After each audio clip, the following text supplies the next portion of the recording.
Friday. From the Power Business Technology Toshiba Studios, Sactown Sports. It's time. It is that time. Time for Stiles and Watkins. You can join the show by texting 916-339-1140. Find us on YouTube at Sactown Sports 1140. It's time for Alan Stiles and Chris Watkins. Yes. On a victory Monday. It still counts as a victory Monday, even if you won on Saturday, right? Well, we're saying it does. Stiles and Watkins taking you up to 2 p.m. Niners, Kings. Niners get it done. Did the Niners win or did the Packers lose? Who cares? Because there's still football going on in the Bay Area. Santa Clara, stand up. San Francisco, stand up. Sacramento, stand up. San Jose, all right, stand up. Let's relax. What? I'm not that excited. Look, man. They squeezed by. They squeezed by. A dub is a dub, okay? Sure is. And for those of you who made it through the game with the elevated heart rate. Look, I'm telling you this right now. That probably would have been one of the worst playoff losses in history. I mean, in based on memory, 7 seed, 1 seed, and the Niners have looked like a well-oiled machine all season. Coasted. Nobody gave the Packers a shot. And maybe, look, I'm prisoner of a moment. Somebody's going to tell me in 1947 in Cleveland. In recent memory. Yeah, the Cleveland Oilers, I'll tell you this much. There was a windstorm. Yeah. What? There's no snow? No, just a lot of wind. They couldn't throw the football. Chris Watkins, how you doing? Good. Yeah, we had a good, exciting weekend of football, much different than the wild card weekend where there was really only one good game. Felt like all the games gave us a little bit of something. And, the Ravens game wasn't the most exciting of them all, but at least it was the first. The last 3 games that we got were all pretty great. So feeling good and hoping the Kings can hopefully snap this losing streak. The Kings play tonight? Exactly, yeah. So we can actually start, I wasn't. Okay, we're doing that? Yeah. Okay, yeah. I don't blame us. Right, no. Okay, yeah, Kings play tonight. Yeah. Obviously, I'm joking. Kings play tonight. And there are boxes to check off, just like Brock Purdy checked off a box and Kyle Shanahan coming back from a deficit, game on the line. Brock showed up. He took the glove off. The Michael Jack wasn't working. Just like how Brock Purdy crossed off that box. Can the Kings, this is a very different box, can the Kings beat a team that is shorthanded? Stop. No, just beat a team. Just beat a team. Can the Kings win again? Can the Kings beat a team? Can the Kings win a game? We'll discuss. Yeah. Stay tuned for more. We have Emil Fergoso at 11. We're going to talk Niners with Emil, see how he's feeling after that Packers game, and also going into the Lions game as the Niners squeak by. And Chris, my initial thoughts on watching this game, and we do a lot of these conversations about does home field matter? Yeah. That's why you want home field. Definitely. Don't ask me why, but the Niners obviously lose. To me, it's obvious. The Niners lose that game on the road. Well, yeah, you just don't want to have to be making a game or season-saving drive on the road. Like, right. I mean, it's already tough enough to try and orchestrate something like that, and then you have to do it, in an adverse environment where everything is unfamiliar and you're feeling shaky. Mm-hmm. That's exactly what you have home field advantage for, is a game like that, so that Brock, and not to mention the fact that Brock struggles throughout really 3.5 quarters leading until that drive. I mean, it's so hard to turn that momentum in your favor on the road. You have to be quite literally built different. Like, I mean, you see Patrick Mahomes, like his ability to really, rise above in adverse areas. I think that the Niners definitely would have struggled to get that result on the road. And that's exactly why you struggle throughout the regular season to fight so hard to get that 1 seed. Because now, even next week, the Niners are going to have that Lions team, which has all the momentum in the world. They've got America rooting for them. Yeah. They're going to be on the road, and really the only thing the Niners have going for them, because you didn't pick up too much momentum from that Packers game, all you really have going for you is you have the home crowd behind you. You got the home crowd behind you. And you bring up a good point, because we had this conversation with Brad Graham last week, he was in the building. I saw he was at the game. Like we said, subscribe to his YouTube and all of his platforms. we talked about the Niners fans, and they were 94% Niner fans. Yeah. Didn't sound like it. I heard some "Go Pack Go." It did not sound like it. And Nate, our own Nate Littlefield, by the way, behind the glass for us. Nate was in the building. So, Nate, did it feel like on TV, it sounded like the Packers had a good amount of fans? According to what was it, Vivid Seats or whatever, 94% Niners fans. Did not sound like that on TV. No, it didn't feel like that. Part of it, I think halfway through the third quarter, I was kind of taking in everything, that's looking for the color change. You know, you kind of look at the crowd, how much red is there, and it's nice because those teams have contrasting colors basically entirely. It's not like really the Cardinals or something, right? But the problem is, so many people had ponchos on that were green and mixed colors. But there were, on my way there, I saw a significant amount of Packers fans, and there were a decent amount there for sure. Yeah, so it more was than 94%, more than 6%. More than 6%. I would say I would put a lot of money to say it was more than 6%. Yeah, who knows how that whole thing works? But I did think that was a little. Even when we read it off right off the tweet, we said that's surprising. You know, it was just surprising, but. Well, the especially Niners, considering how big the Packers are, too. Exactly. And a lot of Packer fans that, you know, maybe live closer to California. Okay, this makes sense. Anthony Davis rolled up. That was so weird, dude. Yeah, I'll Anthony just Davis. Put this out there. I just randomly walked right by him and just snapped a couple pictures for our Instagram. Up? Nope, I did not. I was like, what?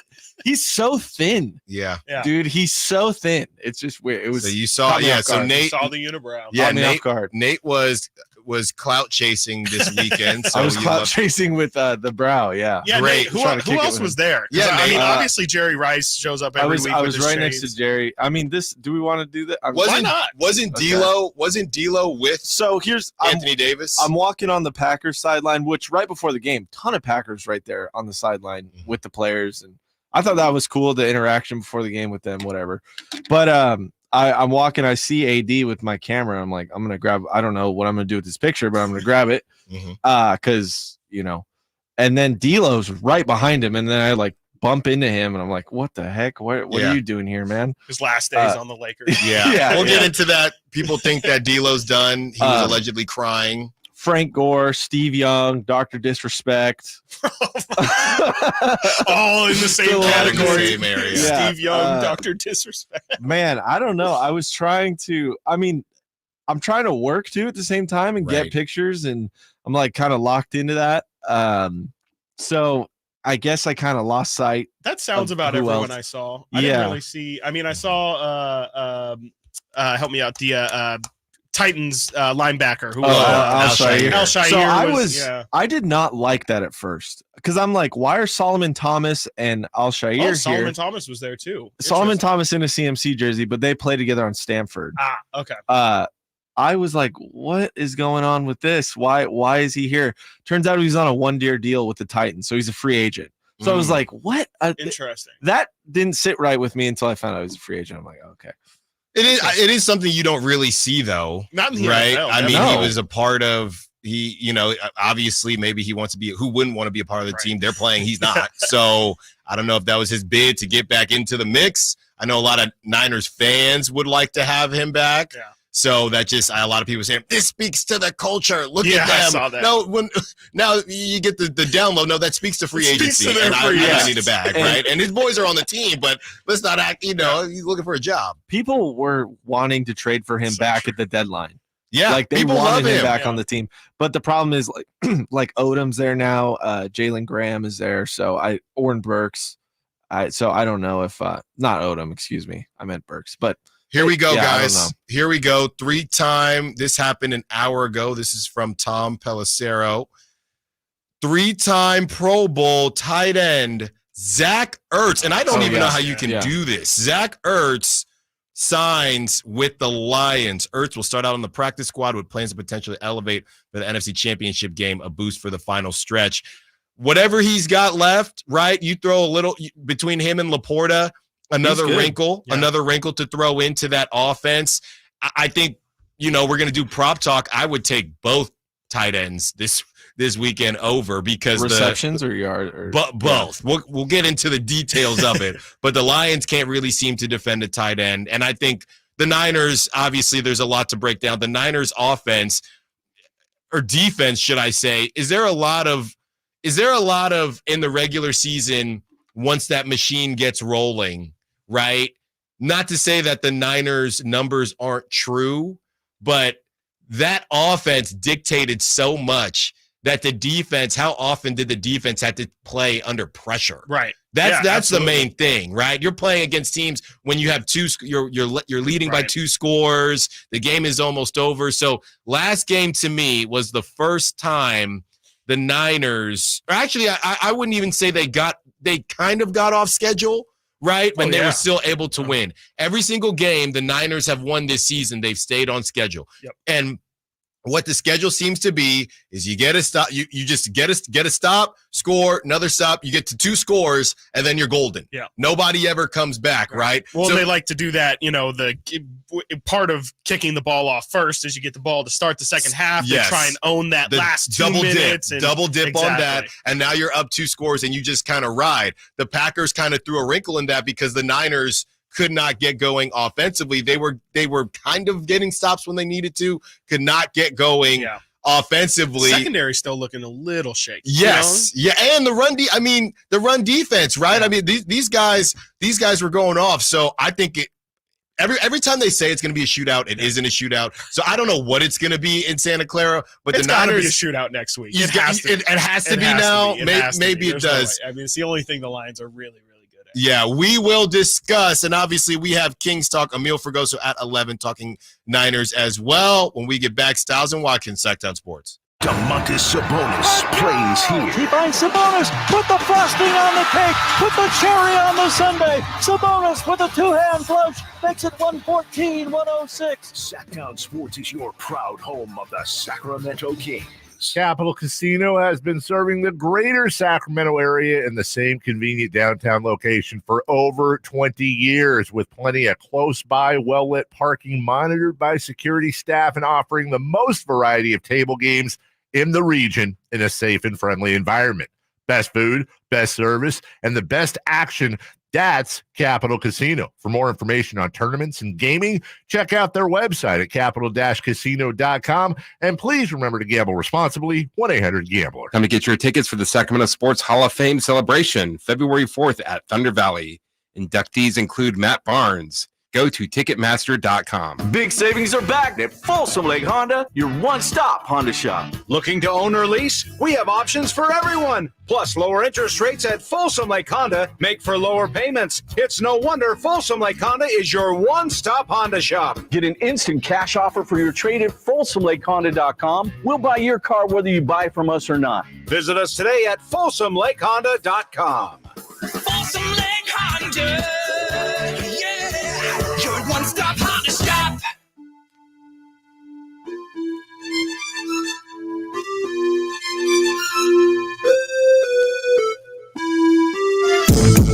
Sactown Sports. Call or text at 916-339-1140. Spurs staff have been advised never to phone Victor Wembanyama after 9:30. That's when he reads for an hour and then falls asleep, per Mike Monroe of The Athletic. Little nighttime. Well, I'm going to do bedtime? whatever Victor Wembanyama did growing up, because clearly it worked out. I did for not him. sleep enough. Yeah, he maximized whatever his body needed. Victor gave it, because that man is 7'4" in every inch of it. Yeah, Victor, can you write a memoir real quick? Yeah, please. Right? Can we sleep schedule? Can we just get? Yeah, did you swim schedule, a lot? Exactly. You just stretching. What is it? Whatever what it does is. your diet look like? Yeah. Whatever you got. Whatever. We will. 9:30. Yeah, Gotcha. 9:30. Okay. Say, Well, I'm gonna start doing it now. See what I got left. As we discuss Stiles and Watkins, as we discuss whether the Niners won or the Packers lost, and I know it's a basic question. Yeah, I know it is, but it is true, right? And you look at what happened to the Packers in the 4 last possessions. I mean, this is quite literally the only way they lose this game. Interception, which turned into a field goal, I believe. Interception, punt, missed field goal, and then the interception. That's the only way they lose. Yep. Yeah. That's 100%. The only way they lose. Yeah, because even if they make that field goal, it's going to overtime. It's going to overtime. You never know. I mean, and then the 2 interceptions. That last interception by Jordan Love is just, it's inexcusable. I understand he's trying to make a play, but you didn't have to. He didn't have to. Just toss that thing out of bounds and live to fight another day. You saw LaFleur said when Carlson goes out there, I just pray.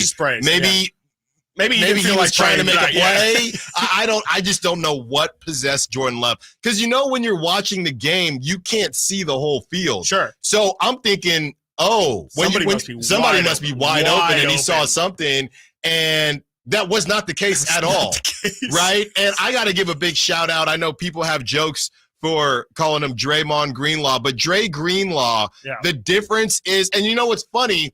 Do we want to go back to the Ravens game with Brock Purdy and those picks? Did Brock Purdy have more interceptable, risky throws, whatever metric is? Did he have more against the Packers technically than against the Ravens? Because I remember everybody said, technically Brock only threw 2 interceptable balls against the Ravens or something. I'm like, well, technically the Niners lost, and he had, 3 interceptions? Yeah. So in this situation, I don't hear anybody talking about the balls the hypothetical interceptions. The other way around, right? Because they didn't get caught. Meanwhile, you got Dre Greenlaw. That man could be a tight end. I mean, he's catching everything out there. So shout out to him and the Packers. Just go down. We got audio on that too. Go down. I guess there was a joke, between him and some of the guys on the team as far as getting a pick 6. And Fred Warner, but you got to get down. That funny. It's not that funny of a joke, buddy. I mean, I was just thinking, okay, the chances of somebody punching it out, I don't know. They're pretty high. Right? Because and the way he was holding the more ball, you're running, the more tired you're getting. Yeah, it's like, buddy, come on. Yeah, so we'll get that audio, because we have Fred Warner basically saying, I was just holding my breath here. Yeah. So I don't know what he was thinking. Luckily, the Niners got away with it, and they got away with a lot. They got away with a lot. They couldn't stop the run. They weren't running. Kyle Shanahan, everybody, and we have plenty to say about Brock Purdy, but I don't know why. Shanahan, he came out with the glove on. He took the glove off. He's missing throws uncharacteristically. Clearly, he is not comfortable. Yeah. So what do? And then Debo goes out. But you're just still going to fling the football. He is the guy who thinks he's the smartest man in the room. And he's still playing, so maybe he is. But why are you making it so hard on yourself? The end of the first half, what are you doing? He didn't even have a good answer for it in the postgame. He's saying, well, we knew we wanted to score, but we didn't want them to score. What are you talking about? You had the ball. Yeah. You had the ball. I don't get it. I mean, I asked, I think it was Biederman last week, like, are you concerned with Kyle Shanahan doing Kyle and trying to be this, like you said, being the smartest guy in the room? Everybody assured me, no, Kyle's past that. He's been criticized for it for so long. This year he's had so much growth. I don't know, man. I still see the same Kyle who's out there, and I feel like it really makes me concerned. I still feel like leading into the Super Bowl, they'll be fine. But if they do get there, that 2 weeks heading into it, I can't imagine Kyle Shanahan just saying, you know what, let's put the work to the side for, like, we've done enough. Right. There will never be enough tinkering. Never. There's always going to be something. Here is the sound from Fred Warner on the Dre Greenlaw interception and what was going through his mind. Would you have gone down, or would you have tried to break all those tackles? You know what's funny is I'm right there for the interception, and I see Superman Dre Greenlaw come out of nowhere and snag it. I'm like, yes. I don't even look at him. I turn around. I start looking at the crowd, and then I turn around. I see 57 just running around, swimming with the football like this. I'm like, oh, heavens. But you know what? I went up to him afterward. I'm like, why didn't you go down? He's like, I wanted to pick 6 like we talked about. Trey, that's not.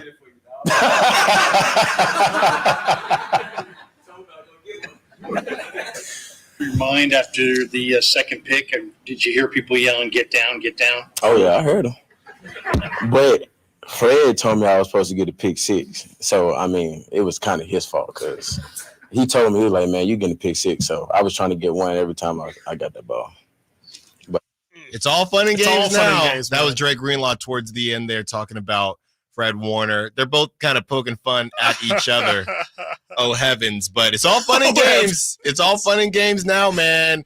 But the Niners get it done, and they did it in a really the one win that we haven't seen the Niners get this season. I know the Giants game early on wasn't the prettiest, but this was really the first time. I mean, literally for Brock Purdy, he's coming from behind. The pressure is all on him, and he made the play when it mattered most, or he made plays when it mattered most. And, you know, a lot of people are trying to downplay that last drive from Brock Purdy. If you watch the drive, I mean, he threw the football 4 or 5 times. People were calling it. Honestly, I rewatched it. Everybody's calling it a Christian McCaffrey drive, and I watched it again. No. He threw the ball. What was it, 5 or he was either 5 or 6, and the one drop was Kittle turning his head Kittle too early. Yeah, so which would have been. It was right there. Really so look, game. You know, and we joke a lot about people comparing him to Joe Montana and the Tom Brady's of the world. But what he did do there, the ability to compartmentalize his bad play, flush it, and have the best drive of his, I don't want to say of his career, but maybe most important of his career, most impressive. That's how you do it. And we joke about the Lamar Jackson burst, but even when he got close to that red zone, look, I'm telling you, Jordan, I have a lot of thoughts on why certain quarterbacks run or feel like they can run and why they don't. I'm not going to really get into it, but Jordan Love, you had an opportunity. You had so many options, and he made the wrong decision. He made the wrong decisions towards the end of the game, and Brock Purdy did it. I mean, Jordan Love, there was a, I think it was a third down, not the pick, but there was another play where he eluded pressure and he kept throwing behind guys towards the end. So even before that pick, and obviously the missed field goal didn't help, but Jordan Love was missing throws when it mattered most. He got a little tight, and as he got tighter, Brock Purdy got looser. That's how I saw it, and it doesn't matter how you start; it's how you finish. Yeah, no, I mean, to me, that was.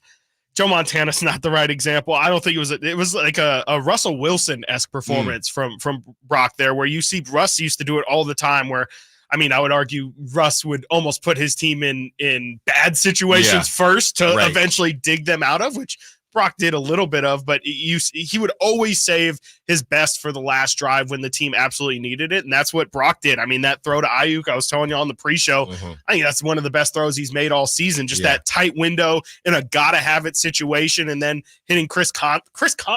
Shout out Juwan Jennings. Juwan Jennings balled he just continues to make the biggest catches when he's gone now. He's officially he's gone now. I'm sorry.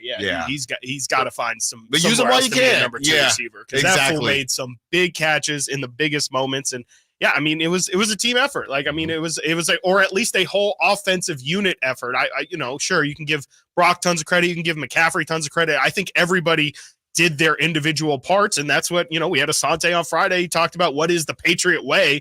The Patriot way is just doing your job and only focusing on your job. To me, that's kind of exactly what the Niners did on that last drive. Yeah, got to get to a break. When we get back, continuing the conversation, Teddy Bruschi has some words for Brock Purdy. How much confidence do you still have in Brock? We got a texter here. Has confidence in Brock maybe, but none in Kyle Shanahan. We'll read that off when we get back. Stiles and Watkins, Sactown Sports. The NFL's leading rusher plays here. The handoff to McCaffrey, walks in the end zone. Handoff to McCaffrey, takes it right down to the goal line. He does his thing again. McCaffrey goes in motion right. Backwards pass led by Juszczyk. A block there. Hurdles a man. 10, 5, touchdown! CMC! You can hear all of Christian McCaffrey's touchdowns on your home for 49ers football. Sactown Sports. I'm getting vaccinated with Prevnar 20, a Pfizer vaccine. So am I, because I'm at risk for pneumococcal pneumonia. If you're 19 or older with chronic conditions like asthma, diabetes, COPD, or heart disease, or are 65 or older, you are at increased risk for pneumococcal pneumonia. Ask your doctor or pharmacist about Prevnar 20, pneumococcal 20-valent conjugate vaccine. It can help protect you against pneumococcal pneumonia in just one dose. Even if you've already been vaccinated with other pneumonia vaccines, Prevnar 20 may help provide added protection. Prevnar 20 is approved for adults to help prevent infections from 20 strains of the bacteria that cause pneumococcal pneumonia. Continued approval may depend on a supportive study. Don't get Prevnar 20 if you've had a severe allergic reaction to the vaccine or its ingredients. Adults with weakened immune systems may have a lower response to the vaccine. Side effects include pain and swelling at the injection site, fatigue, headache, muscle, and joint pain. For full prescribing information, please call 1-855-213-2138 or visit Prevnar20.com. Winter is coming. I know you know that, but are you prepared to keep your family warm all season long? At American Energy Heating and Air, their goal is to exceed your expectations of the heating and air industry by valuing the customer experience and making your home comfort system as efficient as possible for the most value. So book your $49 furnace tune-up and safety inspection today. Prevent dangerous gas leaks. Extend the life of that furnace and save on your energy bills. And here's the guarantee. This isn't a ssales call. They're not getting in the door so they can try to sell you a bunch of stuff. No, they're just going to do what they say they're going to do. Call today to schedule an appointment at 916-520-9990 or go to AmericanEnergyAir.com. Been serving the greater Sacramento area since 1981. A-plus Better Business Bureau rating. Get your $49 furnace tune-up and safety inspection today. 916-520-9990. American Energy, making the uncomfortable comfortable. Guys, did you know your testosterone level impacts your energy, libido, sleep, weight, hair loss, mood, and even ED? And right now, Revive Men's Health Sacramento will check your testosterone for free. They've helped thousands of men since 2011 feel and perform better. They're so confident they can help you, they even guarantee it. Schedule your free testosterone test, exam, and consultation today. Call 916-277-8599. That's 916-277-8599. Or visit ReviveMen'sHealth.com. Jerry and Kenny here from Bell Brothers, the No Surprise Guys. We love that old song, Respect. You know, RESPECT.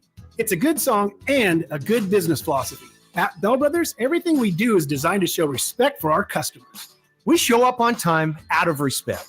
Our technicians are clean-cut, friendly, and wear identification badges out of respect.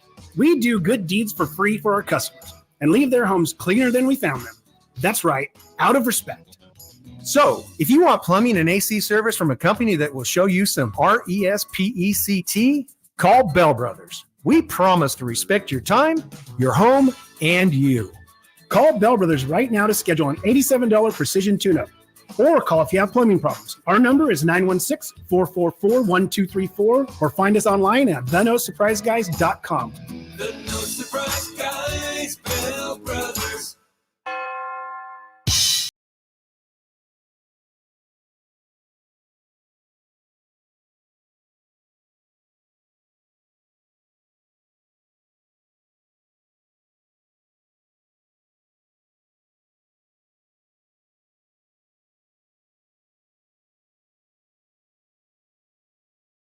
Join us from the Folsom Lake Honda hotline. Folsom Lake Honda, your one-stop Honda shop. Going to open up the phone lines. If you have any takes, you want to get off about the Niners, 916-339-1140. On the text line as well from the 916, Shanahan is the number one reason why I have no faith the Niners will win a Super Bowl any time soon. And I'm a diehard Niners fan. They go on to say, my text above was in response to you talking about Shanahan. Shanahan is a regular season coach, and his resume pretty much proves that if they win the Super Bowl, I will eat my words. Thank you, 916. Look, it was weird. It was weird. We saw Shanahan do this. We've seen Shanahan do this a couple times. Sure. We saw him do it. I feel like he did it against the Eagles, to be completely honest with you. And Brock was running for his life. Right. Okay, you had first quarter, right? Yes, you had multiple guys. Hassan Reddick was on him again in that first quarter, and they better be thanking the heavens that bend don't break defense from the Niners. They're much better than bend don't break, but they did bend, but they didn't break, giving those 2 field goals to the Eagles in the first quarter, and the Niners figured it out, and you just start running the football. Yeah, I don't know if it's just Shanahan thinking they all think we're going to run, so I'm going to throw it. But, brother, that's just not the situation. And you're going up now. This is what's interesting. You went up against one of the Packers kind of middle of the road, right? But as far as running the football, they're one of the worst in the league. Their run defense. Now you go up against a Lions team, but Packers maybe had a better secondary, right? Sure. Now you go up against a Lions team who's basically the opposite. They have a much better run defense, but they're not great as far as throwing the football. So do we see just run back the same game plan, but now you're actually doing it against a team where it should make sense, right. Kyle? Yeah, I want to push back a little bit on the Kyle Shanahan just isn't able, like he's a regular season coach. I'm not saying I disagree with that. As a matter of fact, the resume actually proves that what you're saying is true. It's just, I think we said the same thing about Andy Reid. That's not me, by the way. Right? That's the texter. Absolutely. Yeah. I just think that's exactly what we said about Andy Reid when he was with the Eagles, and then when he had those seasons with the Chiefs, and it eventually took Patrick Mahomes getting there for that narrative to be busted. And now I don't think anyone is saying, "Oh, the Chiefs aren't going to have any success in the playoffs because of Andy Reid." And I would say that to say I feel like this Niner team is good enough. We talk a lot about how the talent on the team makes it so Brock's downfalls are a little bit less obvious. Yeah. I would say the team is so talented that maybe even Kyle can't break them. I think it's, if there is going to be a team that is good enough to possibly, overlook those things, I would say this team is definitely talented enough. So I don't know. I mean, I hear what you're saying. I think Kyle will make it maybe more difficult than it needs to be, but I still feel like the talent on this team is good enough to where, what grade would you give the Niners for their performance yesterday overall? Not just offense, not just, if you had to put it all into one, like what, 10 is obviously the best game we've seen them play this year. I mean, I'm tempted to say C+. Yeah, 6.57 is where I was. 7, maybe 7.5 at best, because the defense played so well. I think that team can play. I think just as individuals, they can play a whole lot better. And I think you're totally right. You could definitely game plan that game a whole lot better. So I still, and let's not, I don't believe rust is a thing, but now it's no longer an excuse. You played a game the week prior. You got the juices flowing. You got a close game too. So you may just sweat a little bit. Yeah.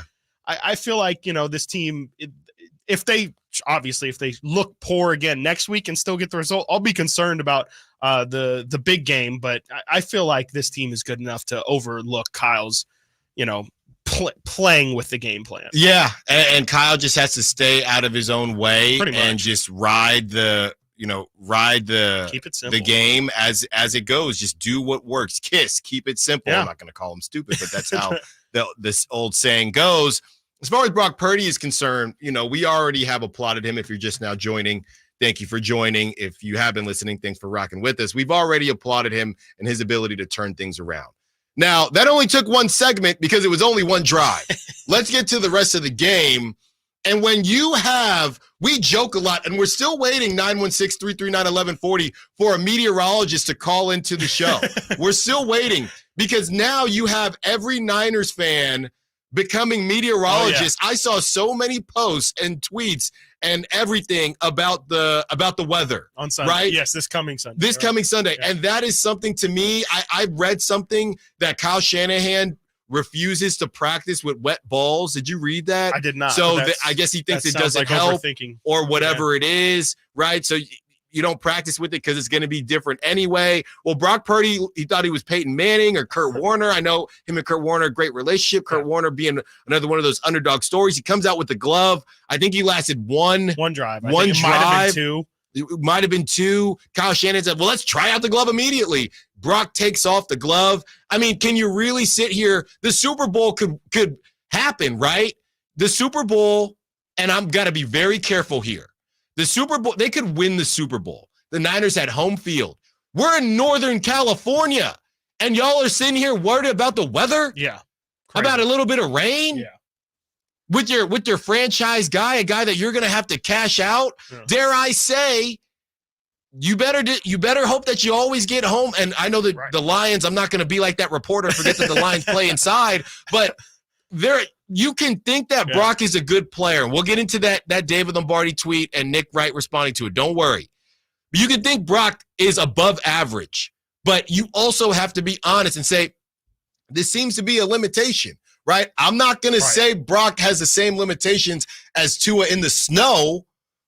Brock did play at Iowa State where it gets pretty cold, right? I think they said that he played with a glove at Iowa State. Well, there you go. So maybe he's just getting back used to it. I can tell you right now, as a guy who went back east for school, the whole idea of I came back And after about a month, right, just like when you don't work out, you lose it quickly. It's the same thing.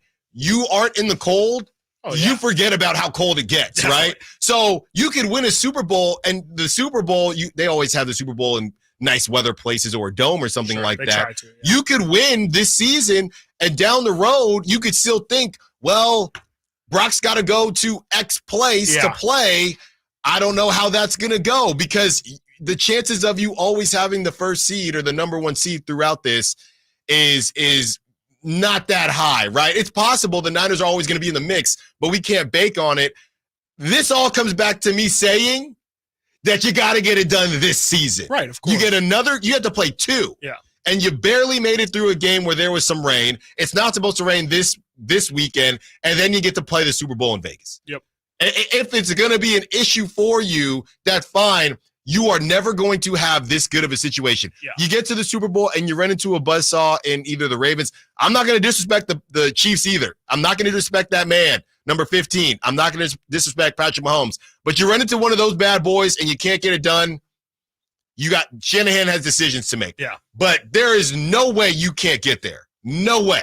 Yeah, I mean, it's all lined up for him right there. And, if the weather is going to be good, I mean, yeah, it's lined up. To me, the question isn't for Brock anymore. The question all year, obviously, was, can you win a Super Bowl with this guy as a quarterback? I think you can. I think if he is your quarterback, you can win. To me, the question is now shifted to, and I guess it's a nice question to have or to worry about, because you don't have to worry about it for a couple more years, but what do you do with Brock after his contract's up?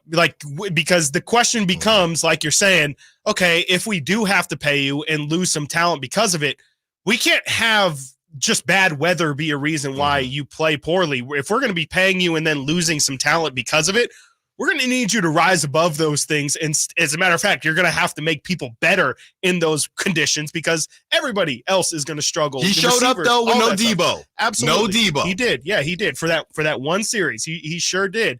He's going to have to do it a lot more on some bigger stages if the Niners are going to, because frankly, again, like you said, this is going to be a down the road thing. You obviously have to win the Super Bowl this year. Everything cannot be more lined up for you to win it this year.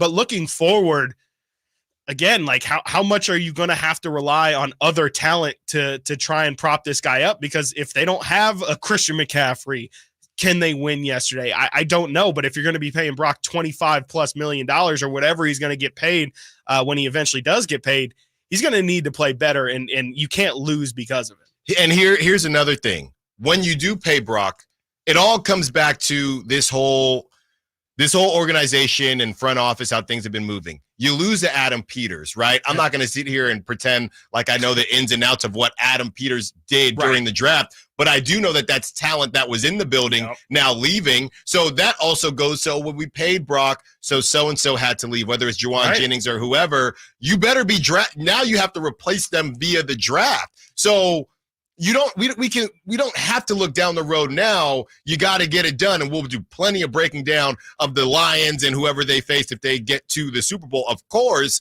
But this also is a question of, okay, Brock? Basically, the point is Brock could win the Super Bowl, and you could still sit there and say, a lot of questions. This guy could win a Super Bowl in a specific situation. Meanwhile, and I hate comparing him to Patrick Mahomes because there's only one. Right. But Lamar Jackson lost dudes this season, too. Yep. OK, they're finally getting Mark Andrews back, I think, this coming week. But Lamar, guys have been able to overcome things. I just don't think, I think what's going to happen is that Brock is going to be real with himself, and they're just going to decide, we're not going to pay you. And I'm going to go Cam Newton here. We're not going to pay you game changer money. Yeah. We're going to pay you elite game manager money, because that's what you are. And I think Brock will be completely fine with that. And I don't think it'll be that big of an issue as long as what they're able to keep. Like, Debo's not going to play forever. Right. Okay. A lot of these guys, Trent Williams is not going to be there forever. Probably not after next year. Probably not after next year. So how does this kind of move forward? Yep. But I will say this, Chris, a lot of these conversations won't seem as serious if you're looking at number 6. Absolutely. That's how it goes. All right, get into a break. When we get back, we will read off the famous tweet from our own, not our own, but NorCal's own Athletic Niners writer. We also have sound from Teddy Bruschi on Brock Purdy as well. Stiles and Watkins, Sactown Sports. The NFL's leading rusher plays here. The handoff to McCaffrey, walks in the end zone. Handoff to McCaffrey, takes it right down to the goal line. He does his thing again. McCaffrey goes in motion right. Backwards pass led by Juszczyk. A block there. Hurdles a man. 10-5. Touchdown! CMC! You can hear all of Christian McCaffrey's touchdowns on your home for 49ers football. Sactown Sports. Denise has been playing jazz for 40 years. Last concert, one of the musicians fell sick with RSV. Respiratory syncytial virus, or RSV, is a highly contagious virus that can lead to breathing problems. This time, she's choosing to help protect herself with Pfizer's RSV vaccine, Abrysvo. Abrysvo is a vaccine for the prevention of lower respiratory tract disease caused by respiratory syncytial virus, RSV, in adults 60 years of age and older. Abrysvo is not for everyone and may not protect all who receive the vaccine. Don't get Abrysvo if you've had a severe allergic reaction to its ingredients. People with a weakened immune system may have a decreased response to Abrysvo. The most common side effects are tiredness, headache, pain at the injection site, and muscle pain. Ask your pharmacist or doctor about Pfizer's RSV vaccine, Abrysvo, respiratory syncytial virus vaccine. For full prescribing information, please call 1-844-989-7284 or visit abrysvo.com. Brought to you by Pfizer. I like daffodils, tulips, the big dinner plate dahlias. I loved being in the garden, but I wasn't going to be able to because I could not only walk, but I couldn't really stand on my foot without being in pain. It was excruciating. So my husband said, let's go to the Good Feet store. For over 20 years, we've helped people like Terry live the life they love without letting their feet get in the way. This nice young man said, I think I can help you. He got the arch support and I was fitted. And I kept walking back and forth across the store. And I looked at my husband and burst into tears because it was the first time in a year that I have not had any pain in my foot. I have had no pain since the day I bought them. Now I can do whatever I want. There isn't any place on my property that doesn't have flowers blooming 365 days a year. I still can't believe it. My name is Terry, and that's my Good Feet story. See what we can do for you with a free personalized arch support fitting at the Good Feet store. For sore feet, aching back, knee, or hip pain, come to the Good Feet store in Sacramento, Roseville, or Vacaville. Beachhead Deli on 711 K Street is now your place to go in downtown Sacramento prior to all the games, concerts, and events. Conveniently located just across the street from the arena, Beachhead Deli features the finest gourmet sandwiches and craft beverages anywhere. Beachhead Deli at 711 K Street is also your premier lunch destination 7 days a week. Come by and say hi to new owner Brad Wakai. He's so excited to take care of all your taste bud needs. That's Beachhead Deli at 711 K Street in Sacramento.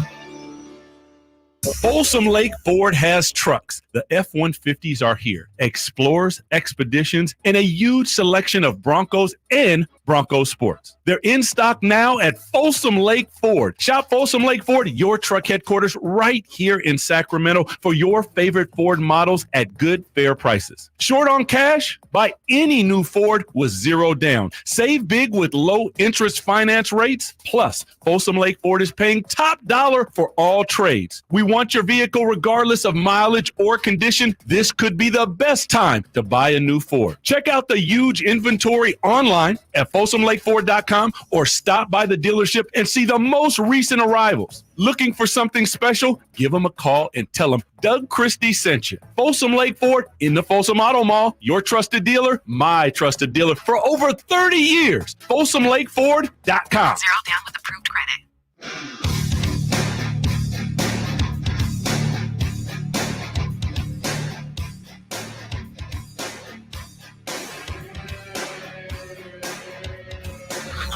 Sactown Sports. Check us out on YouTube. Search Sactown Sports and subscribe.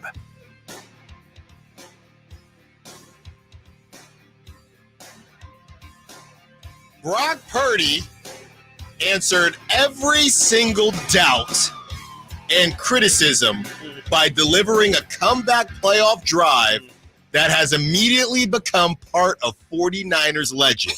That's what Joe Montana used to do. That is from David Lombardi, writer for The Athletic.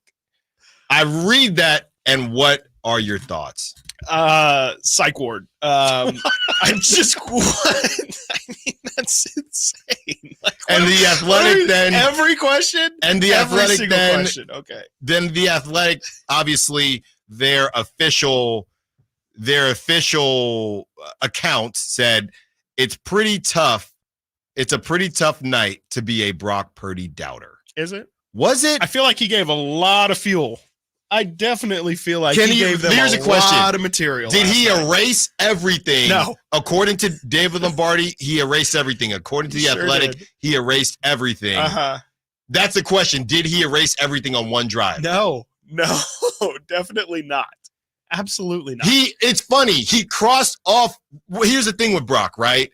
And maybe how he's evaluated isn't completely fair. I don't know. It depends on who you ask. I think you just look at his team, and a lot of people are going to say, well, that's why we evaluate him like this. So on a night, all this stuff, here's what people are doing. Brock Purdy didn't do certain thing. Brock Purdy didn't do what he normally does, right? Because I guess that's the argument. If Brock Purdy does what he normally does, the Niners are probably never in that situation. Right. So he doesn't do what he normally does, but he makes up for it at the very end along with the defense. So in that regard, it's you could say, hey, Brock has now done it all. The chances of you doing it all but the chances of you doing it all in one game are pretty low. If you're dead red all day, yeah, you're probably not gonna need to have a comeback. Sure. That's the only thing I would kind of say. It's true. Now the Joe Montana thing, I'm not even entertaining that. Yeah, Okay? I don't know. I just feel like the game-winning drive is impressive. It's great that he had it, but to me, like it would have been a lot more impressive if he came down 14-0 and made. Are you sure? Well, but you can't just but that's raise. not all. Like to me, that was Yeah. the question of like, yeah, sure, Brock can lead one drive to score. I already knew that. That's not super impressive. But we didn't know that though. I mean, anybody could do it. Like, I mean, not necessarily in that situation, but Yeah. I just mean like that wasn't my question for Brock Purdy. Was chips pushed up against the like, can Brock make a single drive? I'm not so concerned about that. That wasn't at least my question of Brock Purdy. I knew he was a capable NFL quarterback who could make completions. My question is, if you're down 14, and like you said, now it's not because Kyle's taking the run out of the equation. It's because the other team's game script has now taken the run out of the equation. Brock Purdy has to not just make one drive. You have to make multiple drives. But you're maybe not saying three drives. not saying in the four. You're just saying in total. I just mean yes. I mean coming back from real adversity, not being a front runner, not having any sort of comfort in the game. You're down the entire game. Sure, maybe it takes a game-winning drive and that adds to it, but I want to see what happens when he's down by 2 scores and has to score from 2 possessions down. To me, that's a lot more impressive than just I played like crap But all that day. wasn't the situation, Now I though. can- That situation never presented itself, though. But I'm saying for Lombardi to say Brock Purdy answered That's fair. all That's questions, he didn't even answer the question that I had. To me, I mean, I don't like. It's a piece of what I'm wondering. Yes, definitely, you have to have some sort of poise, composure. He showed elements of what I want to see, but he didn't show me everything I want to see. If the Niners but are he's down not going to show one more score, Here's the thing: you're not saying that game could be over. Yeah, he's not going to show you everything in one game. He showed something that we hadn't seen him do before, right? When he's had stinkers, he's just stunk, and the game has gotten out of hand. And let's be honest here: the Packers left them in it. He should have had at least 2 picks. Okay. And Packers couldn't figure it out. That first throw, what was that in the first quarter? I don't know what he saw there, but he literally threw it right at him. Right at him. Yeah. And that's why you play defense. That's literally it, because brother, that was the easiest interception. And that could have been a pick 6. That could have been a pick 6, right? Yeah. So Brock answered a question. Yes, because there was adversity. He hadn't played well. He made the throws when it mattered. Yeah. They won the football game. He led a comeback drive. That is true. But to say there are no more questions, I think is a little much. I would say, if anything, it probably sparked up more questions, like the consistency and the big game. Like, is a big game too much? And weather a big issue. And I think I saw a lot of Packer fans saying this is the youngest, or this Packer team was the youngest team in the history of the NFL, or in the history of the NFL playoffs, something like that. I knew they were the youngest team in the NFL this year. Yeah, and on top of that, they were the Niners were supposed to win. So I saw a couple Jimmy G comparisons, and I wouldn't put Jimmy G and Brock in the same breath, but I would say it was kind of Jimmy G-esque in that game to not play great, and then save the game at the end. Yeah. We've seen Jimmy G do this. We've also seen Jimmy G blow it at the end and not figure it out. Here's John Williams, and we can do a blame pie, if you will, as far as the Niners. And they won, right? But why it was so hard to beat a 7 seed who shouldn't have even been in the same breath as you. Because here's the crazy part. You could grade the Niners and say the Niners were a C+. How are you grading the Packers? A 7 seed who had no business being there. Packers might have been a B. A lot of Packer fans felt like they left a lot of meat on the bone out there. Yeah, it was not a perfect game from them. They played really well. I would say they played just well enough to win, but I mean, clearly not overall good enough to get the result. But I think, there's a world where, maybe the one or two things goes the Packers' way. Maybe that interception does go the Packers' way, and maybe it does turn into a pick six. Maybe that field goal goes in instead of missing.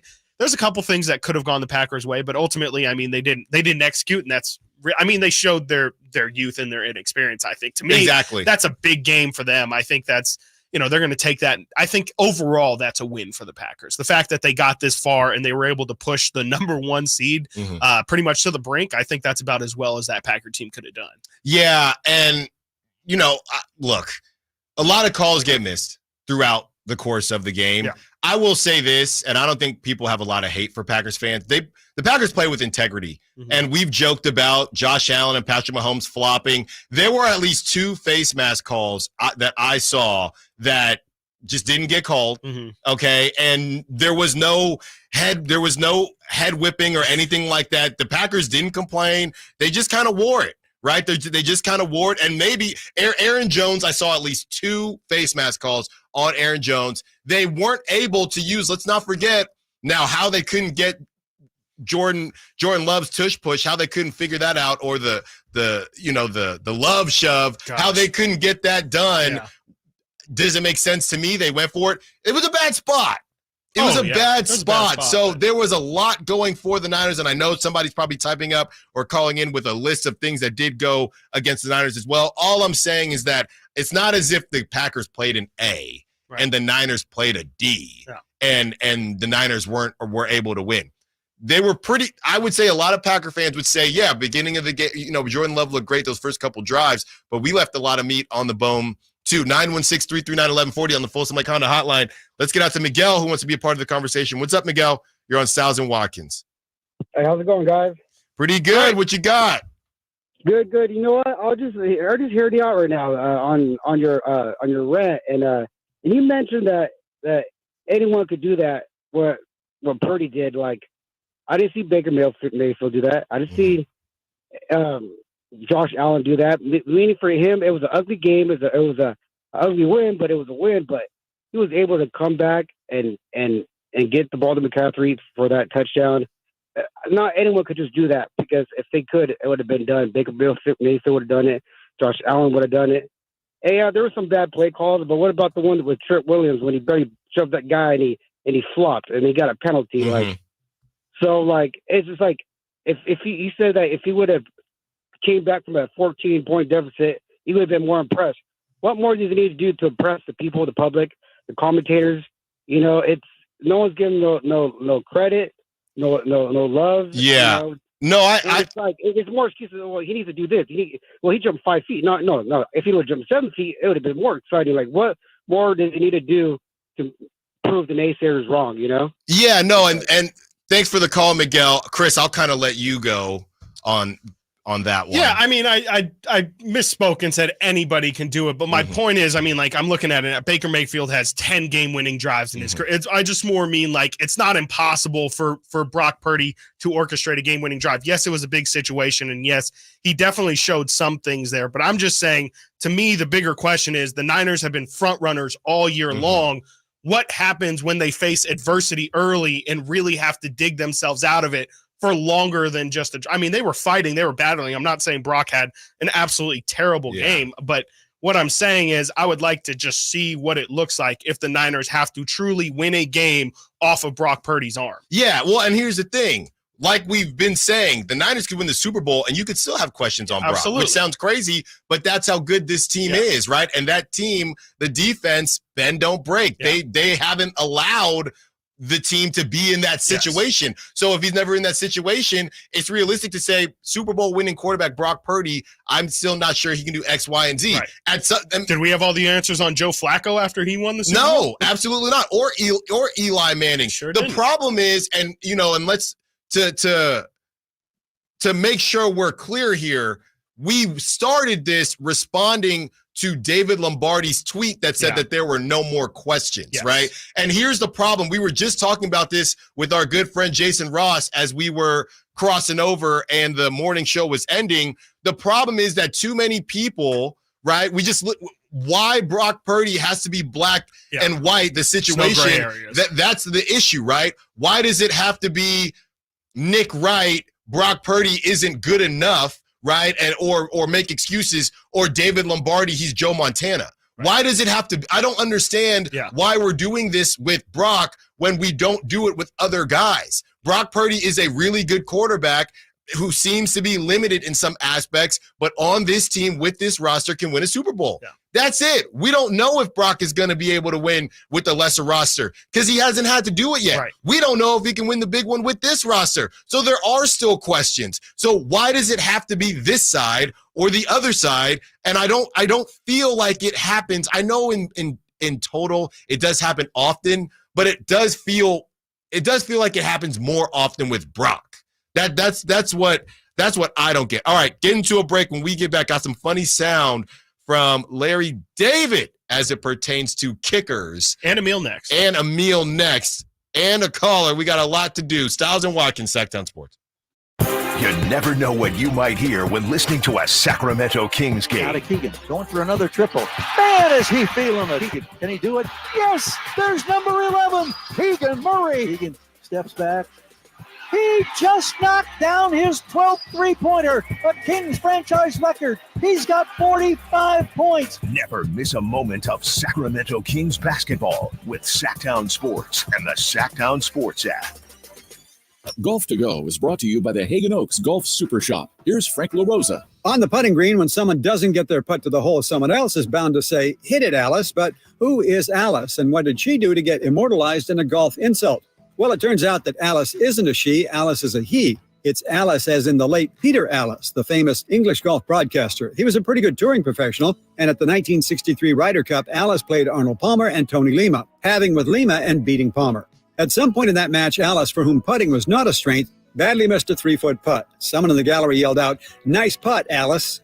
Alice explained that the BBC, where he did golf commentary, played a large part in burning the phrase into public consciousness. "I was never renowned for putting," he explained, "therefore I was an easy target for British comedy programs." Alice later gave golf lessons to Sean Connery for his match as James Bond in Goldfinger. So the next time you utter, "Hit it, Alice," just remember Peter Alice. May he rest in peace. That's your Golf to Go. I'm Frank LaRosa.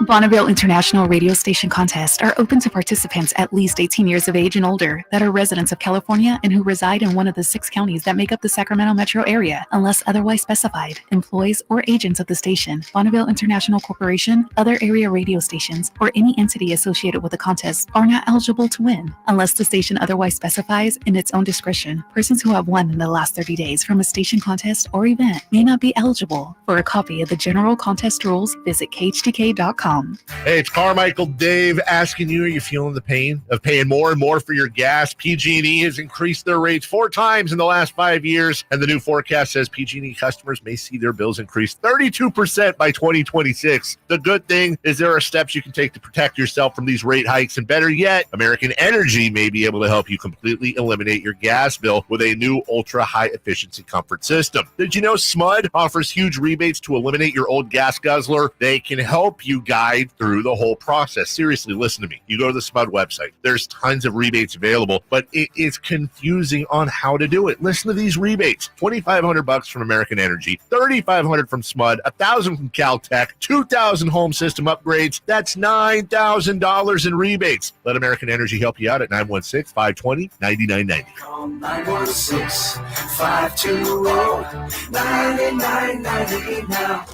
Sacramento's premier music festival, Country in the Park, is back. 2 big ol' nights, May 17th and 18th at Cal Expo with Brantley Gilbert, Dustin Lynch, Walker Hayes, and more. 2-day GA tickets are on sale now starting at $85, or upgrade your experience with VIP or pit passes. Country in the Park, May 17th and 18th at Cal Expo. For more information, visit CITPfest.com.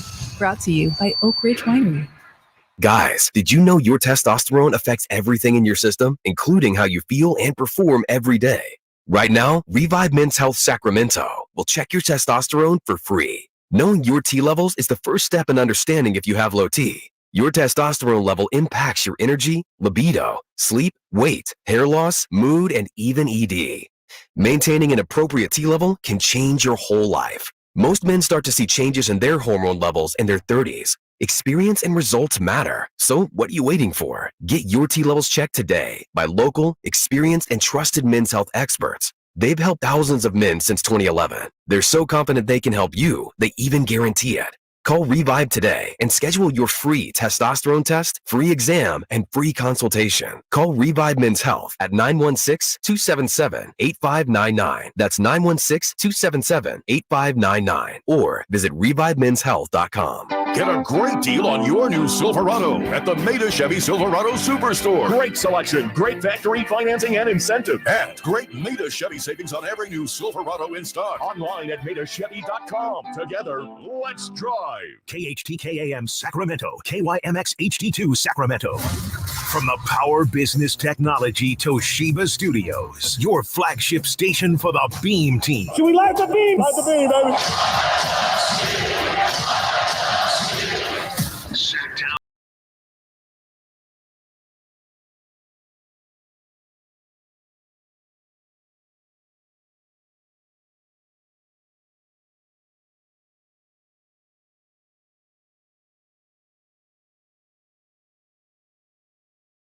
Six 339-1140.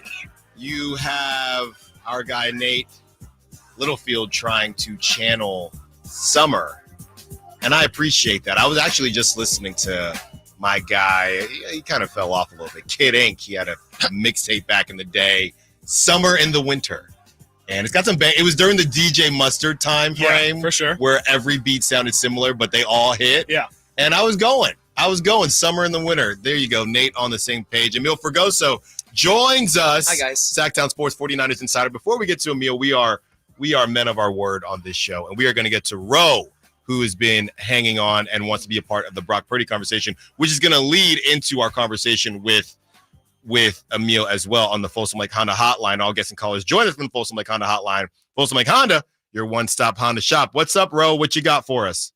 Hey, top of the morning, fellas. First of all, I'm a long-time listener, first-time caller, man, and I wanted to get into the fact that earlier you guys mentioned if we're playing away, we lose this game. Mm-hmm. But you guys failed to realize we went into Lambeau Field as a 6th seed in a similar game. Remember, we were the dangerous team, did nobody run up on, and Green Bay was actually that team. And then we came out with true grit and won that game when we needed to, man. I'm a diehard Niner fan, and I'll take your answers off the line, man. I appreciate you guys' show. No, thanks for the call, Ro. Keep calling. That was great stuff. Yeah, I just, the way things were going, it's hard to do. It's not even really a fair comparison, but just the where things were going, it just felt like if that game was in Lambeau. Well, first of all, if it was in Lambeau, you might have to worry about a lot more than just some rain. 31 degrees today. Right. That's not even that cold for Lambeau, actually. Right? I don't want to get into like the semantics of it. It just felt like that was a game where towards the end, the momentum started to shift for the Niners, and it was just enough to get it done. Right. And I don't know if they get it done if they're on the road, and we'll never know. But thanks for the call, Ro. And that's a great poll because the Niners, they weren't supposed to win that game when they ran. They did that with Jimmy G. They sure did. They did that with Jimmy G. Without scoring an offensive touchdown. So the Niners have always found a way to get it done. All right, Emil. You can drive the bus today, okay? I'm the captain now. Because you are the captain now. Because you came in and you said this took levels off my life, Alan. My blood pressure is looking like yours. I'm gonna need to figure some things out. What worried you about the game? your Brock Purdy takes. We might even do 2 segments because this is our show, dang it, and we make the rules. Just give me your first initial thoughts. The game ends, the clock hits 0. What's going through Emil Fergosa's mind? The same thing that was going through Kyle Shanahan and pretty much the entire sidelines. Relief. Yeah. Like relief that they got out of this game alive, because through pretty much the first half and then even into this late into the second half, most of us sitting next to me in the media row were like, they're not winning this game. Mm-hmm. We're getting ready to write the hit pieces. We're getting ready to ask the tough questions. We can feel it coming. This had every flashback of the Ravens game. It's had flashback of the Browns game. It's had flashback of even the Eagles in that first quarter. It just was, man, these guys don't have it today. Uh-oh, there was a problem because this Packers team was red hot coming into it. And as great as this Niners team has been the whole season, the one thing I've always said, and I said it on Friday with Whitey and Drapes, they cannot shoot themselves in the foot. And yet over and over again, sloppy football, penalties, not having good special teams. Every single check mark to where the Niners fail kept hitting. I'm going to push back on you a little bit. I feel like they didn't really shoot themselves in the foot. I feel like they tried. They really tried I feel like they tried, they? right? I mean, I feel like the fact that they were never down 2 scores was an indictment on the Packers. But yet it felt like they were down 31-17. Yes. It felt like that because they couldn't do anything offensively for a good stretch of that game. Yeah. Brock Purdy couldn't complete 5-yard passes. Yeah. When do you see that happen?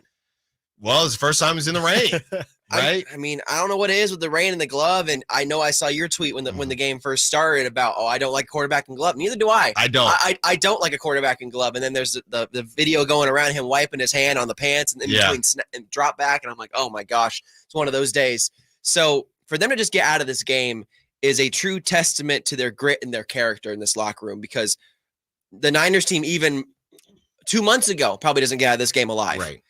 So to overcome this game really says all to their character, their determination to really make it. And I think because of this, they go on to the Super Bowl. That's really interesting thing about the glove too, because it's like one of those things where it's functionality versus like how much it affects your mental. Yeah. Like I'm sure you guys have, played pickup basketball and you get a shooting sleeve on, and then the second you miss your first 2 shots coming off, the first thing that you do is taking that thing off. And so it's just so interesting how you could definitely say in the rain, like it makes sense to put a glove on, especially if you have smaller hands. We saw Brock struggle with grip issues in earlier in the season in Cleveland, but then to ditch it completely. I mean, it was just a fascinating development as it happens. My biggest question that I had as I was watching that game, there were so many crazy moments. All I can think about was, how is Nate reacting right now in the booth? What if you had to give Nate a grade for how well he composed himself or didn't compose himself in the press box? What are we giving Nate? Well, Nate actually, and I also want to hear Nate give himself a grade as well. Yeah. Go ahead. Do you want a grade or do you want like what actually happened? Give me like what they would do on a report card. Give me a grade and then like give me 2-liners. Nate was like a B, I would say. That's solid. Because Nate understood what was happening and he actually took himself out of the situation. He understood the assignment, which is great. I didn't see Nate from like midway through the third quarter until halfway through the fourth quarter. He like disappeared. Barely. I would check in. I love that for you. I would check, dude. I had to excommunicate myself from Media Row. Like I'm watching. The way I watched the game was horrible. Yeah. It was sitting back behind everyone. First of all, Niners do such a good job feeding you and everything, like all the snacks. That stuff's great. What I tell you? I step back from everyone. I'm watching through a window that has like a checkered dot pattern. So there's like a texture, and then I'm watching the big board. I'm not even watching like the field because I can't be over there. I'm like sick to my stomach. That's big of you. And I can't make noise or anything. Yeah, right. I texted my parents. I said, this is not an ideal way to watch this. Or something like that. But I don't know. Nate's thoughts and reactions to the game were how everyone else in the media row was happening. Anything ended up happening. There were binoculars being slammed. That people were groaning. Like it was just people cheered at the Dre Greenlaw pick. People went crazy, which I couldn't believe. Niners PR was going crazy. Yeah. Which you're not supposed to do in media areas. It's a quiet space. You're not supposed to cheer. They went bananas. It's when awful. Dre got that pick. Yeah, and you have. They get out of it, and Dre Greenlaw made the plays, 2 plays. He might be able to be a tight end in another life. Or a running back or wide receiver. Or something like that. Meanwhile, the Packers. Just get down. Yeah. Meanwhile, the Packers couldn't take advantage of some of the opportunities. Yeah. And I think that that is what is concerning. And I hear your take on the fact that, hey, they got out of it. It's going to make them better. In our next segment, we'll discuss the Lions and the initial challenges that they'll bring. But it has to be a little bit concerning. And I'm wondering now if that Niners defense, they can give up rushing yards, right? Here's the thing about the Niners, okay, and the rushing yards. There have been many situations where the Niners, they get into front running mode and they turn into that well-oiled machine and the other team can't run. Yeah. Right? So I'm not going to say the Niners running defense is fraudulent, but is it possible it might look better than it actually is due to the situations that they've been in throughout the course of the season? It's been leaky all year, and that's because Eric Armstead, especially the last 6 weeks, has been out. That's their best run defender, and he came back in his first game and really didn't have the impact you would want him to. So that's a big issue with Javon Hargrave and Eric Armstead in the middle is you have to contain that and get to the backfield. They had 0 sacks. Yeah. Zero. Did Chase Young play? I don't know. He did. I saw him raise his hands. I saw him celebrate. I know he was there. I'm tired of getting all the pressures. Get home, guys. Get the sacks. You're Chase Young and Nick Bosa, the Buckeye bookends, and they're going to look at this game and go, man, did we get lucky because we didn't get back there at all? Yeah, and I feel like Jared Goff is a guy. You ever see a quarterback that just looks like they get sacked a lot? Jared Goff, he just got a face like, I'm going to get sacked. Joe Flacco and Eli Manning. Yeah, right. You know, Baker May, I'm going to get sacked a lot. That's just what I do. That's why they call him Cinder Block Goff. Gotta get to a break when we get back. And I felt like he ran a little bit in his Rams days too. Gotta get to a break. When we get back, we are looking forward, still talking Purdy, but looking forward to the Lions and the challenges that they present for your San Francisco 49ers. Stiles Watkins with Emil Fergoso, Sactown Sports. What's the latest with the San Francisco 49ers? Carmichael, Dave, and Jason Ross keep you up to date on all things red and gold during the Niners at 9 every weekday at 9 a.m. on Sactown Sports at SactownSports.com. In this market, you'll find Fisher Investments is different than other money managers. Different how? Aren't we all just looking for the hottest stocks? Nope. We use diversified strategies to position our clients' portfolios for their long-term goals. You don't just provide cookie-cutter portfolios? No, we tailor our clients' portfolios to their goals and needs. But you still sell investments that generate high commissions for you, right? No, we don't sell commission-based products. We're a fiduciary, the highest standard of care for a financial advisor. It means we're obligated to act in our clients' best interest. So when do you make more money? Only when your clients make more money? Yep, we have one transparent management fee structured, so we do better when our clients do better. Sounds like you really look out for your clients. We do, because our priority is helping them achieve a comfortable retirement. That might be why most of our clients come from other money managers. Visit FisherInvestments.com to find out why investors like you switch to us. Fisher Investments. Clearly, different money management. Investments in securities involve the risk of loss. Time to get your tickets for the Sacramento Sports Hall of Fame celebration, February 4th at Thunder Valley. Inductees include Matt Barnes. Go to Ticketmaster.com.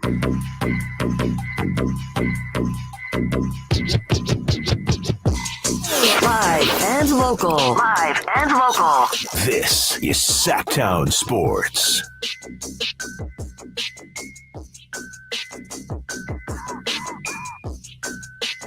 Emil Fergoso joins us for a bonus segment. That's what happens when the Niners take care of business. What it do, baby? Stiles and Watkins taking you up to 2 p.m. All right. We found a way to avoid it for the most part, but let's get into it now. Brock Purdy. Let me just read this for you, actually. Let me just read this for you just real quick here, Emil.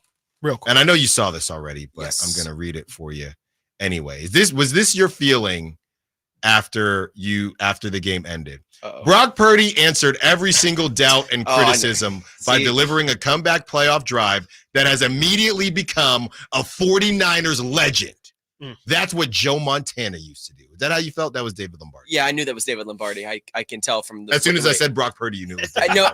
As soon as you said answered all doubts, I was like, that's David Lombardi. What was your thought? Is that what you thought? No.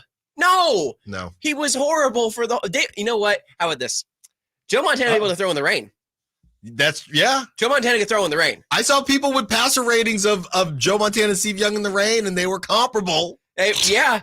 Well, Steven admitted that it was tough to throw in the rain. So, but also a smaller quarterback, similar That's to Brock right. Purdy. Lefty. Joe was a little bit taller, a little bit bigger, so maybe bigger hand size. That whole thing. No, Brock Purdy did not answer all questions. He did not. And actually, Nate, we were doing the post game live, and Nate got upset with me because I gave Brock Purdy a 3 out of 10 for that performance. A 3, Whoa. and he got a 3 because of the game winning drive. He was Right, he was yeah, not good. I thought it was crazy. Right. He wasn't good. It was one of his worst performances. No one's gonna remember that part though. Everyone's gonna remember the game winning. Yeah, if you were a D, and Chris and I, we love school. Don't quote me on that. Do not quote me on that. Comparisons. If you were a D, but if you had D for homeworks and quizzes, but you get an A on the final, that's about a C. So that's about a C. So I would give Brock like a 6.5 or a 7. So maybe I'm a little too harsh. I'll give him a 5. How about that? Is that better? 5 sounds right. That sounds realistic. That sounds critical, but more realistic. I was a little too emotional after the game because I felt like I lost 5 years off my life watching that thing. I'm just sitting there in the press box, my hands on my face, like, oh God, what's happening now? But look, Brock Purdy is a very talented and a very good quarterback. But the concerns in the weather with the rain, that's an issue now. It's no longer just a one-offer. It's a trend. Right. But this goes to our conversation about having to get it done now. We got meteorologists on line 1. It's not going to rain next week. It's not. So, no. All right. And for them to overcome this, and for Brock to turn from Cinderella to a pumpkin, and then back into Cinderella within a 2-hour span, I think this says a lot about not only his character as a young quarterback, but the character of this team, like you talked about. Can you confirm something for me? Because you were there. Yeah. It looked like on the Packers, maybe not their final drive, but the drive before where they had the missed field goal. I think that's correct. Yes. It looked like it was raining. It was. And on you were there. I was. On Brock's last drive, correct me if I'm wrong, didn't it stop? It went to like a light drizzle. It was barely. It was slowing down. I'm just saying Brock did what he did when it stopped raining. I get what you're saying, and that's why Brock took the glove off, because it was raining when the game started, and then it stopped, and he was like, oh, well, I guess I'm okay now. And then it was that back and forth. He got in his head. Right. He got in his head with the glove thing. Yeah. And again, the Niners overthink themselves all the time. They have the most talent on the roster than any other team in the NFL. But yet they have these moments where it's like, can you guys just play Niner football? Yeah. Can you guys just play complimentary football? Why is Brock Purdy throwing 5 passes in a row to start this game? Why is McCaffrey not running it down your throat? Why is Elijah Mitchell not getting a touch? Why aren't you interchanging people in them? Not one. And look, when McCaffrey has 20 or more carries in a game, the Niners are 5-0 this season. There's a reason for that. McCaffrey is the best running back in the NFL, one of the best playmakers in the NFL. He showed it on that long touchdown. Didn't he have 18 in this game? He had 17. 17 carries in the rain with a QB that was uncomfortable. And he was going off. And he was going off. But the Niners only had 3 possessions in the first half, and that wasn't indicative of the whole thing. It's that the Packers were just out. Matt LaFleur was out Kyle Shanahaning. But they were running the football. They were controlling the clock, running the football. Exactly. They were playing complimentary Niner football, the Packers were. It was excellent game playing by them, and then they went away from the run. They let Jordan Love take advantage and stuff, and maybe that was the problem. And then, of course, it comes down to Packers special teams, because that's been a tried and true testament for this rivalry in playoff games over the years. Yeah. Well, they got it done. Yeah, and they got it done. I mean, I get maybe if you can do one more segment, we can talk about the Lions game. But whatever you want. What were your thoughts on Jordan Love's performance? I mean, he obviously had a really big divisional round against the Cowboys. Just what kind do you think about his performance on Sunday? On Sunday, on Saturday. I was trying to. My days are off. My days are super off right now. Jordan Love, or just the Packer team in general, being the youngest team in the NFL. I'm impressed. Yeah, I'm really impressed. They have a really bright future. And that's what I was texting my Packer friend, actually, because he was really bummed out. And I was like, you guys have a really bright future. You are the 4th youngest team in NFL playoffs in NFL history. And you have an incredibly bright future because you are playing with house money going against one of the best teams, one of the most battle-tested NFL teams, and going toe-to-toe with them. And not only that, controlling the game. So hats off to the Packers. Jordan Love in Pacific really has a lot of Aaron Rodgers in him. You can see the influence. Oh, yeah. But yeah, on that last drive, went full Brett Favre. Yes. So I would say he went full Aaron Rodgers.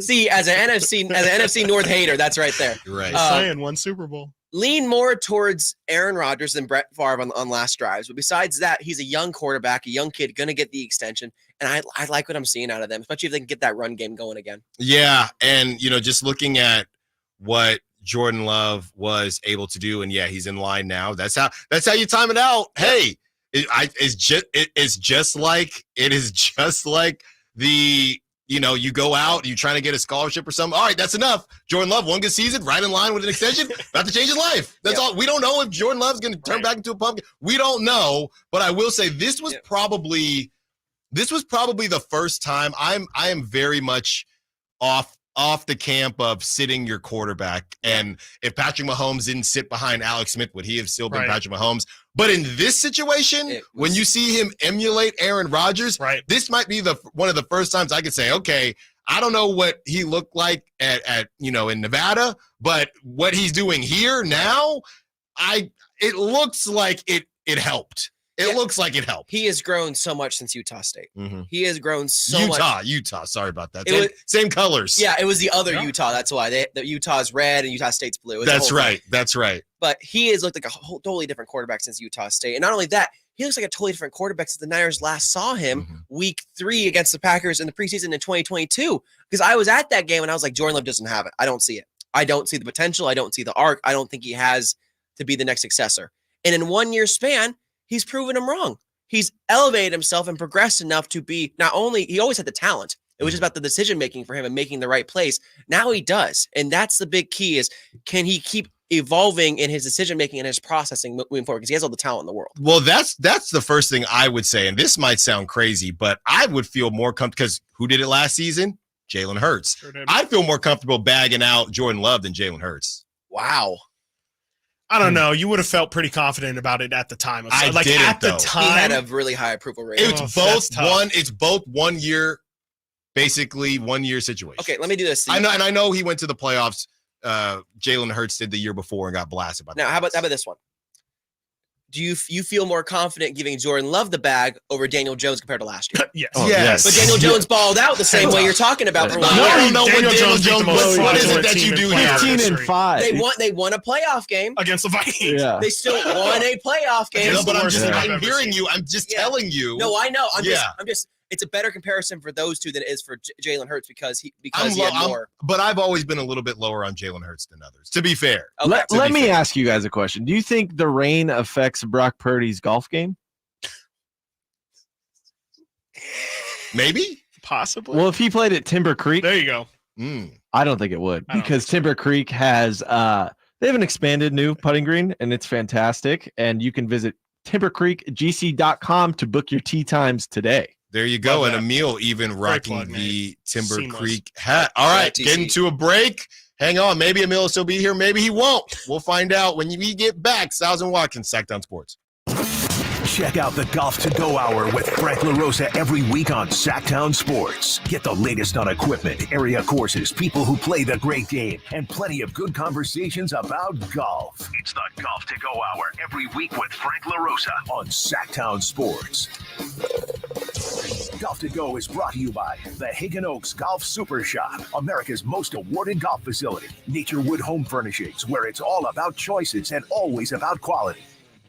It's no secret to golf enthusiasts that Timber Creek and Sierra Pines in Roseville are one of the region's most unique and scenic places to enjoy a great game of golf. 27 holes, boundless options. Elevate your game on our newly renovated driving range, putting green, and chipping area. Whether you're aiming for fun, lower scores, or all-around growth, we've got you covered. Experience golfing dreams in Roseville and book your tee time at timbercreekgc.com. Timber Creek and Sierra Pines, your ultimate golf haven.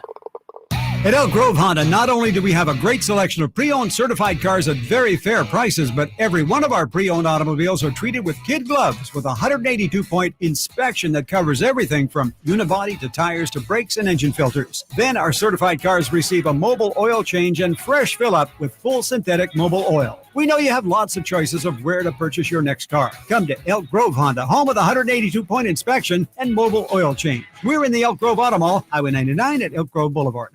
Power Business Technology is proud to be 100% independent, locally owned, and managed Toshiba copier dealer. Local ownership cuts out the red tape, allowing ourselves to never be too busy to personally answer the call when our clients need us. Recognized for excellence in service execution, training, and customer service, we're proud to be named a 2022 Toshiba ProMasters Elite Dealer. Contact us today for all of your business printing needs at 844-POWER-BC. That's 844-769-3729, or visit us at powercopiers.com. Hey, it's Carmichael Dave for my friends at Fire Wings talking about Wings Day Wednesday. That's right, 88-cent wings every Wednesday. 3-flavor lineup includes 7 classic, 7 dry rub, and 7 fusion wing flavors. It's the perfect fast casual eating establishment for the entire family. A great place to watch and enjoy sports with friends. 21 delicious flavors to choose from. Save time. Order online for pickup or delivery. Just go to firewings.com or download the app. Find a location near you. Order online. Earn rewards. Fire Wings. Just wing it. The PGA club fitters at the Hagen Oaks Player Performance Studio know that golf should be fun.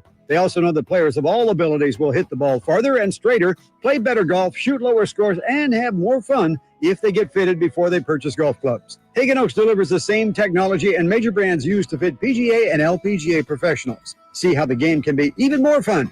Hagen Oaks Player Performance Studio fittings are available 7 days a week. Make yours today by calling 916-808-2531. That's 808-2531. Have you ever envisioned having $500,000 in advertising to conquer the remodel market, but felt overwhelmed at the thought of going it alone? Now you don't have to. Join Subcontractors United and share your advertising with 2 other contractors in your trade. Get $500,000 in advertising for only $1,042 a month. We are so sure this will work that we're giving away free advertising until June 2024 to qualified contractors. Visit subcontractorsunited.com today. The Sacramento Sports Hall of Fame celebration is back Sunday, February 4th at Thunder Valley Casino. Meet and greet the class of 2024. Matt Barnes, James Donaldson, Leon Lee, and Jamie Whitmore. Don't miss Sacramento's best sports night of the year. Food served between 6 and 7 p.m. Live entertainment with comedian Dennis Gaxiola.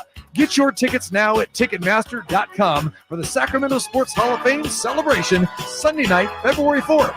All info, go to SacSportsHof.com.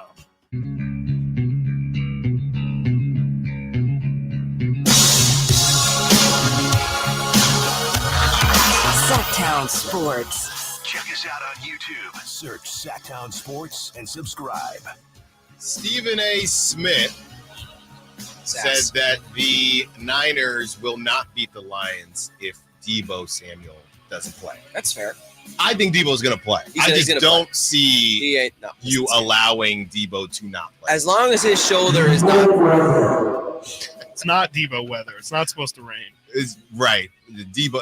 As long as Deebo's shoulder is not fractured, he's playing this game. Let's be honest here. What if it is Deebo weather anymore? Deebo weather. Playoff football. That's Deebo weather. Is Deebo weather. I guess. You either playoff football. Get it or you don't.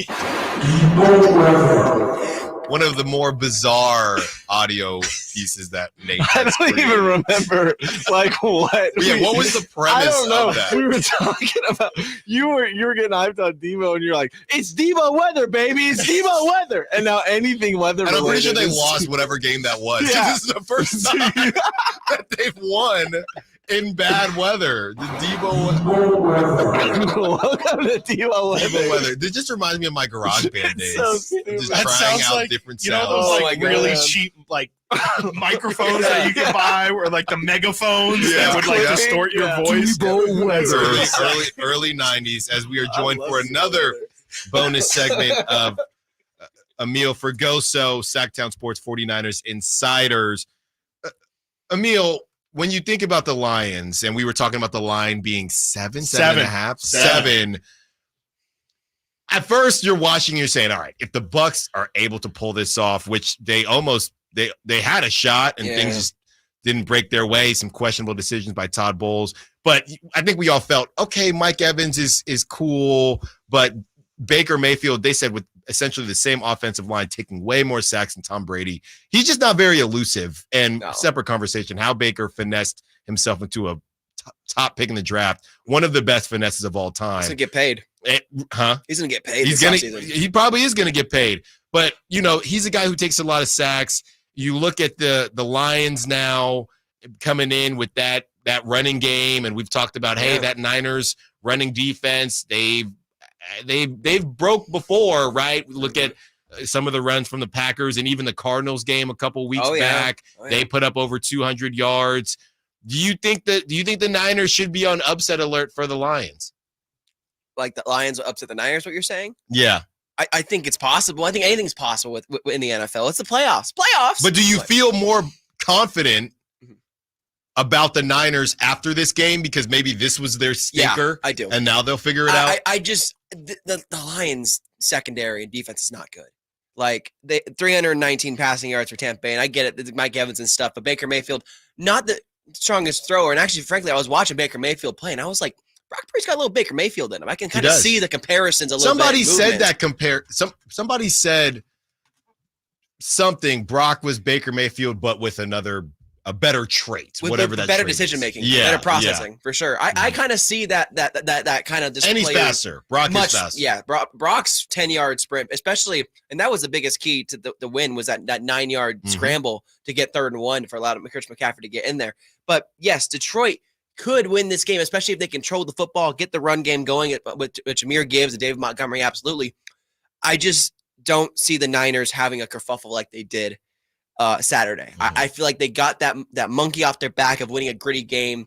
Now they're upset. Now they're mad at themselves. They didn't play to their standards. They got to come out and they got to win because they are one game away from going back to this elusive number 6 chase that they've been looking for many, many years.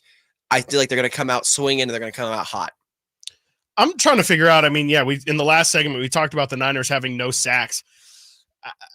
I don't hear a lot about a lot of criticism coming the D-line's way. I mean, I feel like the Niners, that's where they really spent a lot of their capital. I mean, they really invested a lot into that defensive line to get no sacks. I'm looking here. I mean, in Detroit too. Tampa Bay had 2 sacks on Sunday.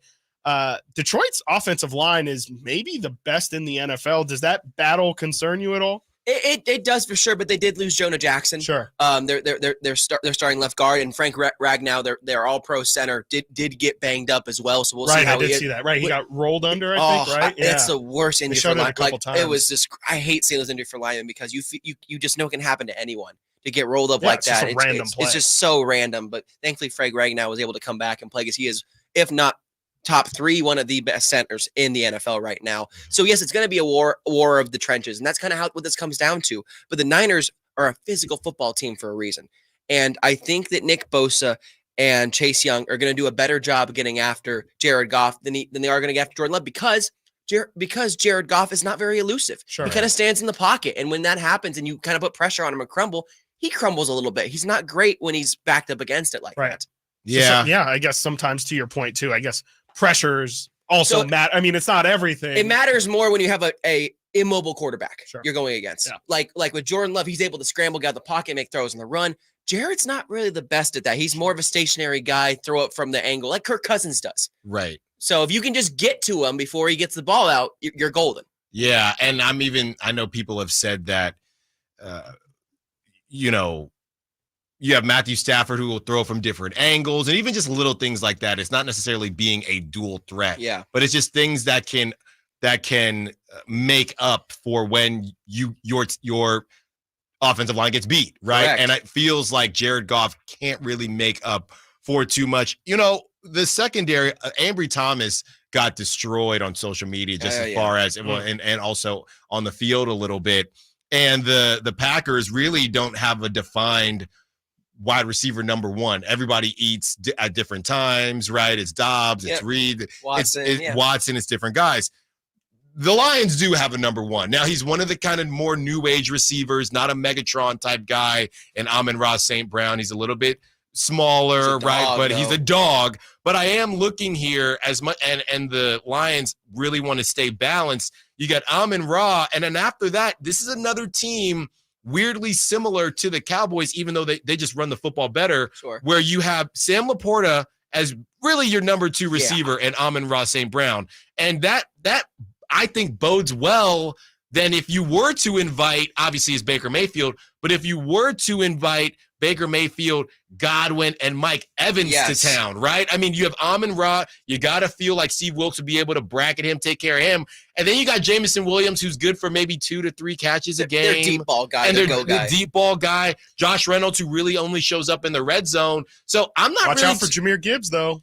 But that's part of the running game, and I know he can catch too. That's more but where I they would just be do it in a different way, which I guess should do. be less worrisome, but to Chris's point, almost more worrisome. I'm looking because at it now, it's not as standard, you know? Yeah, I'm looking at it too. The Niners really haven't played like a receiving running back, like a guy who really gets the ball out of the backfield in the same way that Gibbs does too. Yeah, no, Jahmyr Gibbs is a star. Yeah. That guy, like, we all gave Detroit flack for taking a 12th overall because it was a little high for a running back, especially in today's market, but it's worked out wonderfully for them. I mean, Jahmyr Gibbs has unlocked something for Jared Goff and for that offense that they just didn't have, because while David Montgomery was great, DeAndre Swift was a talented player, they weren't consistent enough.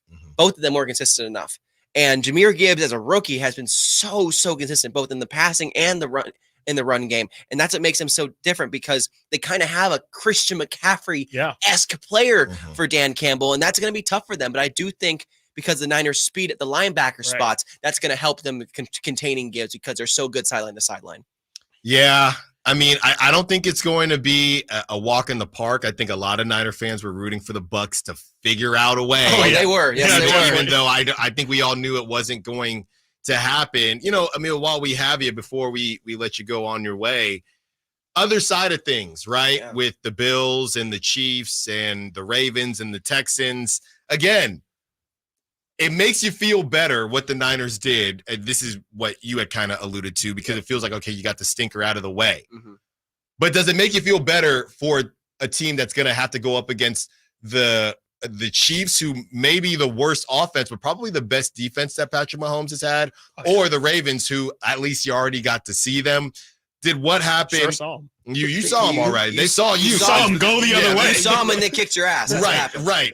Does it, even though you probably feel better about the game this weekend, does the performance make you feel better about going up against one of those teams who, let's be honest, they're on a different the Chiefs, I know statistically aren't, but that bad man in Patrick Mahomes, you just can't count him out. How does it make you feel about their chances? And I hate to do it. I hate to jump forward here, but if they were to beat the Lions, did what you saw, or I guess it depends on what you see against the Lions, but did you feel better about, because we've been saying it's Super Bowl or bust. Did you feel better or worse about that statement after this game? It is Super Bowl or bust, first of all. Second of all, the Niners are hoping to, first of all, beat the Lions, but they're hoping the Chiefs beat the Ravens. You think so? They don't want to see the Ravens. Yeah. They don't want to see the Ravens. They're the best team in football. They are the best team in football.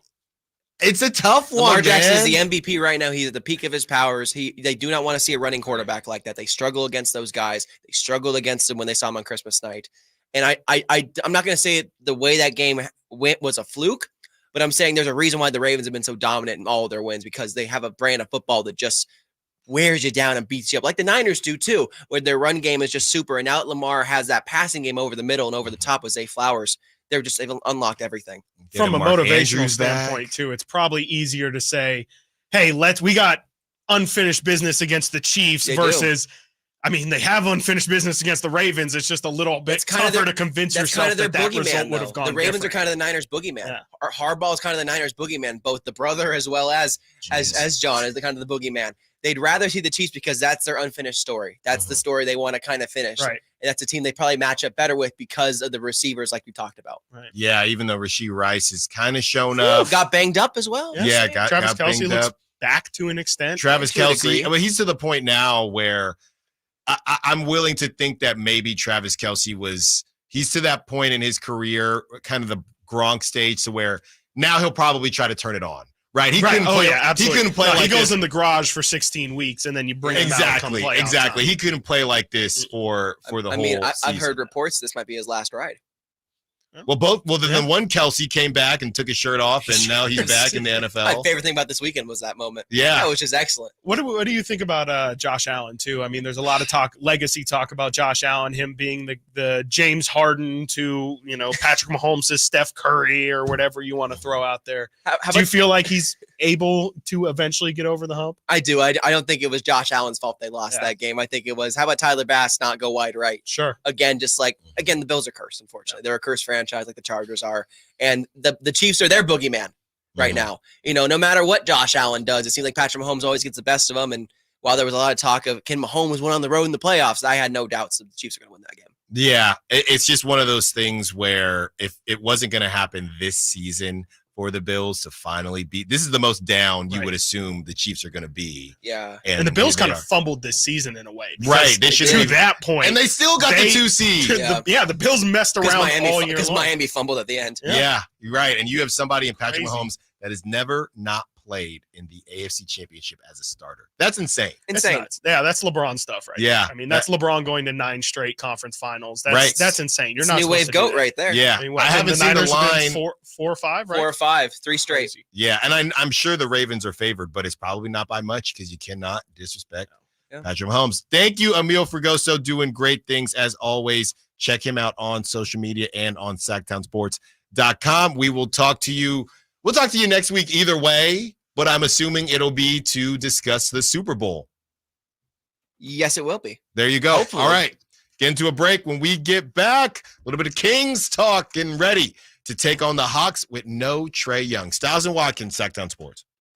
Can Mike Brown build on last season's Coach of the Year award? Can the Kings exceed 48 wins? We will be better prepared to make the run that we expect to run come next playoff. Tune into every Kings game this season on Sactown Sports and SactownSports.com. Hi, I'm Henry Winkler. My eyes are very important to me. My eyes connect me with things I love. I loved my late father-in-law dearly. He always lit up a room, but his vision dimmed with age. He had age-related macular degeneration, or AMD. And since partnering with Apellis, I've learned there's an advanced form of the disease called geographic atrophy, or GA. His struggle with vision loss made me want to help others know about GA's warning signs. For some, straight lines seem wavy, like when looking at a door frame. For others, blurry or missing spots can make it hard to read or see loved ones' faces. Many have trouble seeing in low light, making driving at night difficult. GA gets worse over time and cannot be reversed. If you've been diagnosed with AMD and notice vision changes, don't wait. Talk to your eye doctor about GA today. Learn more at GAWon'tWait.com. That's GAWon'tWait.com. It's time to buck up, Sacramento. The professional bull riders are back. PBR Sacramento Wrangler Long Live Cowboys Classic will take over downtown's Golden One Center this February 2nd through 4th. 3 huge nights of edge-of-your-seat bucking, featuring some of the biggest bulls and toughest cowboys on the planet. Tickets are on sale now at Ticketmaster. Stop by any participating AM/PM location for a 20% off ticket discount code when you buy Monster Energy. For a precision-crafted performance, the decision is easy. A new Acura from Acura of Stockton. Get the driving experience you've been waiting for in a new Acura. Get the best selection and customer service you deserve from Acura of Stockton. Shop in person or use our online express store at AcuraofStockton.com. Acura of Stockton will buy your trade, even if you don't buy from us. Don't settle for less than precision-crafted performance of a new Acura from Acura of Stockton and AcuraofStockton.com. Guys, did you know your testosterone level impacts your energy, libido, sleep, weight, hair loss, mood, and even ED? And right now, Revive Men's Health Sacramento will check your testosterone for free. They've helped thousands of men since 2011 feel and perform better. They're so confident they can help you, they even guarantee it. Schedule your free testosterone test, exam, and consultation today. Call 916-277-8599. That's 916-277-8599. Or visit ReviveMen'sHealth.com. I remember as if it were yesterday. I reached down to move a nightstand and was astonished at the weight of the piece. Hi, this is Frank LaRosa with a word about Naturewood Home Furnishings. At that moment, I instantly recognized the difference between Naturewood's quality furniture that will last a lifetime versus lesser quality furniture found elsewhere. Now, I suppose there's a huge difference in what you'd put in your first apartment and what you would live with in the comfort of your own home. Right now, Naturewood Home Furnishings Made in USA sale is a great time to fill your home with solid, superior quality furniture to reflect your own love for life. With brands like Sam Moore, Stanton, Stickley, Hilltop Hickory, Simply Amish, and many more, Naturewood Home Furnishings has tables, chairs, couches, and, yes, nightstands, and more at their Made in USA sale. Find furniture that will be with you forever. Naturewood Home Furnishings off Highway 50 at Hazel. Look for the water wheel. Carmichael Dave here for my good friends at American Energy Heating and Air. Right now, American Energy offering $0 HVAC diagnostics. That's normally $99 for nothing. Let the American Energy team test your system, connections, and all the moving parts of your system to ensure it's functioning properly. Let me say that again. $0 to get your HVAC diagnostic-ted. That's not even a word. That's normally $100. Making the uncomfortable comfortable. That's what American Energy does. That's what they've done since 1981. Been serving the greater Sacramento area since then. A+ with the Better Business Bureau. Call today to schedule your appointment at 916-520-9990. That's 916-520-9990. Do it before January 31st or go to AmericanEnergyAir.com. Call 916-520-9990 now. Kevin Lewis of National Garage Door. Whether you need to repair a broken spring, install a new opener, or buy a quality Rainer door, National Garage Door is here for you. Call us today to see how we can transform your house with a new garage door. 638-4554 National Garage Door.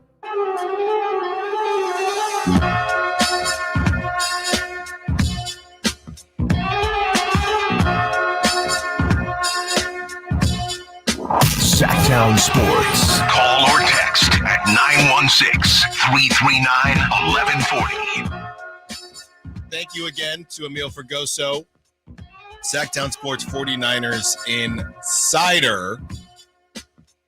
A 23-year-old Sacramento woman was arrested this past weekend for stealing 65 Stanley Cups from Target, valued at $2,500. Chris, what is happening? I have no idea. I know Stanley Cups are like the not the poster child, but like it is part of the basic starter pack pretty much. Like if you're a basic person, apparently it's like you own a Stanley Cup. That's my only understanding of Stanley Cups. It's they're hot in the streets, but I'm very confused as to what is it? Is it because it holds your drinks? I'm confused. We need an expert on here. I don't know. Something tells me Simone could probably provide a lot more background into this, but I feel like I don't know because I can't understand what makes them special. I see everybody is like specifically, I have to have a Stanley Cup. You can't have like the whatever. I have like 30 different reusable water bottles, none of which are Stanley. I've never understood why it has to be. Yeah, I don't know. The picture here has all of the cups on top of the cop car. Funny enough, it literally looks like when they like raid a gang or something and they take all their weapons and put it on a table. It's that, but with Stanley Cups. Very bizarre. The only thing I could think of is back in the day when everybody had scooters, and if you didn't have a Razor scooter, Mom, I can't go to school with that. Yeah, this is like the new like power band or whatever, the Live Strong bracelet. Yeah, power right. So hey, 916-339-1140. Is this going to go in the section of the store that's behind glass now? Is this going to have to be how we get? That's where we get got to get our baby stuff behind there. Yeah, stuff like that. If you have information on the Stanley Cup craze that is going on right now, give us a call because I don't know what's happening. We do not know what's happening, but hopefully, let's see. I hope it was worth it. Like, I assume it would be. Yeah, and this is from the city of Roseville, California Police Department. On the afternoon of January 17th, Roseville police officers responded to a retail store on the 6,000 block of Stanford Ranch Road for a theft that just occurred. Staff saw a woman take a shopping cart full of Stanley water bottles without paying for them. The suspect refused to stop for staff and stuffed her car with the stolen merchandise. Jeez. An officer spotted the suspect vehicle. Spotted the suspect vehicle. See this lady throwing cups into her trunk as it entered Highway 65 from Galleria Boulevard and initiated a traffic stop. A 23-year-old Sacramento woman was arrested 23? Oh, for man. grand I didn't catch theft. that. A subsequent search of her vehicle resulted in the recovery of 65 Stanley products valued at nearly $2,500. While Stanley quenchers are all the rage, they sure are. We strongly advise against turning to crime to fulfill your hydration habits. The Roseville Police Department remains committed to stopping retail theft. Hashtag no thank you. Hashtag crimes doesn't pay. Hashtag not in Roseville. Okay. Hashtag great work, officers. Was it Target? It was Target. It was Target. That is yes. the worst place to steal from, too. Why is that? Well, I guess Give us your insight. Give us your insight. Hold on. You're going to tell Try yourself and here. implicate yourself, Nate. Why is Target the worst place to steal from? I know that they keep track. You've heard. No, I know. They keep track of they try to at least keep track of who's stealing, and they try to wait until you've hit that mark of it being a felony, so they get you big time. Well, she's going down. Yeah. She's going down easy. Yeah, she's definitely going down. You're 23. Were you trying to? Because that's the thing. Clearly, they weren't sold out, so you don't have to sell them. No. You're not selling them at a higher rate or trying to flip them. What?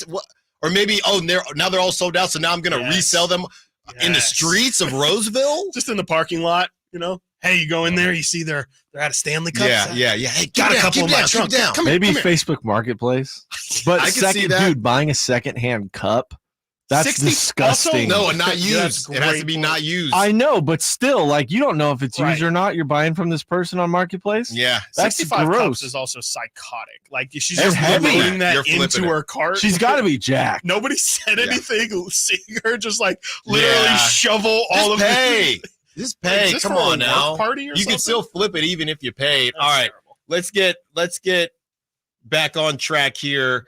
Again, we'll take your call if you got something on the Stanleys for us. I think we have somebody coming in.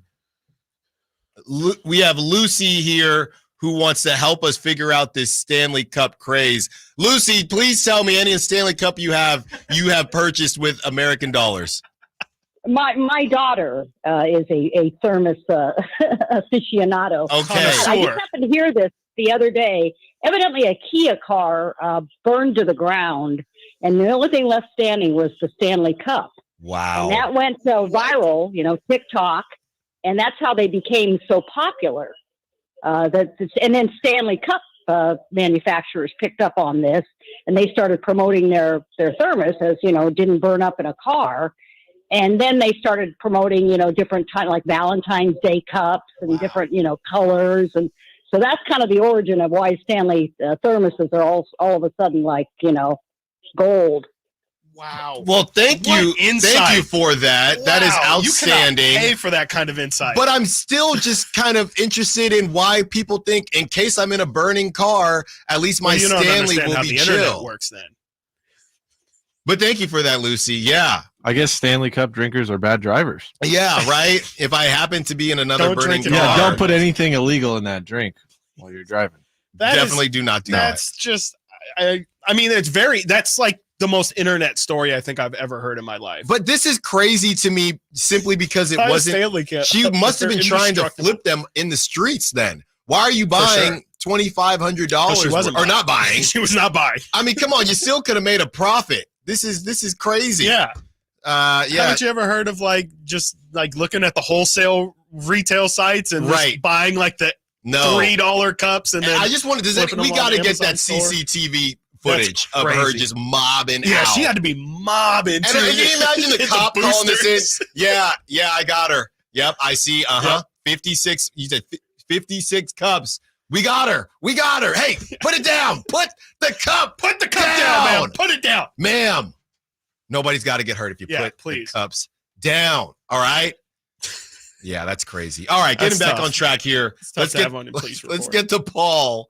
Just all in a day's work, right? Let's get to Paul, who wants to be a part of the conversation, get us back on track with the Niners. What's up, Paul? What you got for us? Hey, how you guys doing today? Outstanding. How you doing? You guys are awesome because I work at Walmart in Lodi, and I see stuff all day long. I've been in the company over 27 years, and it's brutal. Wow. I'm telling you, it's brutal. I work at the door. I'm a door host, and I see people coming out all the time, but I can't do nothing about it. I got to wait till the AP comes, security comes, because nothing I can do. What about the Stanley Cups? Are they in Walmart? Oh God! I see Stanley Cups. I saw a Green Bay girl the other day, on Saturday, and she's all like, "I'm gonna have to give you some Kleenex after the game." I'm all like, "No, I think I'll give you 1140 Kleenex. I have a couple in my back pocket."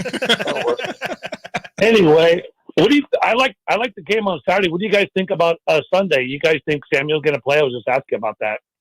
Yeah, no, thanks for the call, Paul. As of right now, I think Thank you for your service. Also, yes, Paul. and thank you for your service. At the door of Walmart. I'm pretty sure the last thing I read, and we have this from Ian Rappaport, was that it was 50-50 right now. Yeah, so basically it's 50-50. They're saying no fracture, though. No fracture, and this is from Good Morning Football.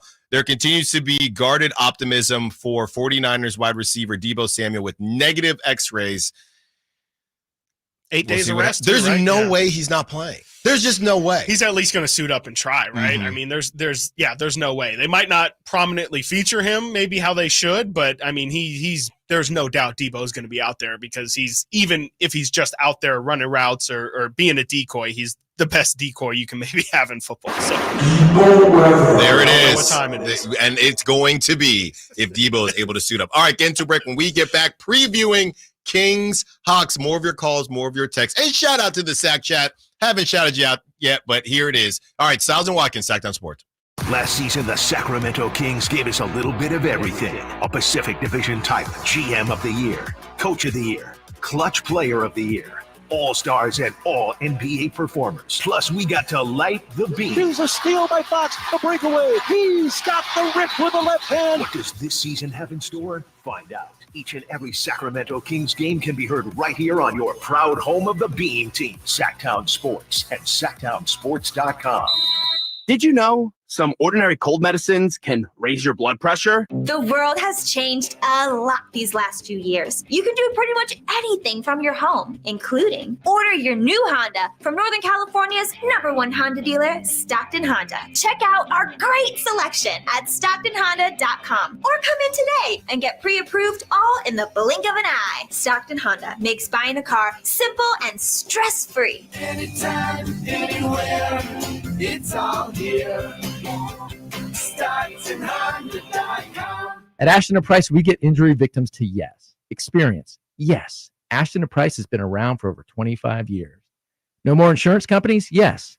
Our clients focus on getting better and we handle all the rest. Results? Yes. We've collected over $100 million for injury victims. No fee until we win? Yes. Our clients pay nothing until we win. Ashton & Price, the best at getting to yes. Remember, for the best advice, don't think twice. Call Ashton & Price. Have you Googled yourself lately? Are there negative posts from an ex-employee or from a former client? Maybe an outdated news article or sensitive personal information about your family? Search engines don't always get it right. For right or wrong, it's your reputation on the line. That's where Reputation Defender by Norton comes in. One of the most trusted names in online reputation repair. Reputation Defender has been fixing people's search results for over 15 years. Their cutting-edge approaches help you to wipe away unwanted information in your search results. They also promote the good stuff so that it rises to the top, helping you put your best foot forward. Your good name is too valuable to leave to the whims of a Google algorithm. Take control with Reputation Defender. You can start by getting your free reputation report card at reputationdefender.com. Or call 800-401-6681 to speak to an expert. That's 800-401-6681. Plantar fasciitis feels like pointed, sharp pain, very intense. Can make your eyes water. It makes you walk funny because you're trying to get pressure off your heel. I had instability. I was so frustrated. I didn't know what to do. And I was driving past the Good Feet store. I mean, why not? Give it a try. For over 20 years, we've been helping people like Teresa actually live the life they love without their feet getting in the way. They wanted to make sure they fitted me with the right thing. And so they brought out several different arch supports and gave me the opportunity to try them in shoes and walk around with them until they found the perfect ones for my feet. I had no idea that they would be that patient, and I had no idea they would be that kind. And you just knew, like, your feet, just when they got on the right ones, they were like, oh yeah. And it really did make a big difference. It made my foot not hurt. I'm Teresa, and that's my Good Feet story. See what we can do for you with a free personalized arch support fitting at the Good Feet store. Visit the Good Feet store in Sacramento, Roseville, and Vacaville. From the Power Business Technology Toshiba Studios. KHTK AM Sacramento. KYMX HD2 Sacramento. Sacramento's official home for the San Francisco 49ers. Touchdown! San Francisco! Sactown Sports.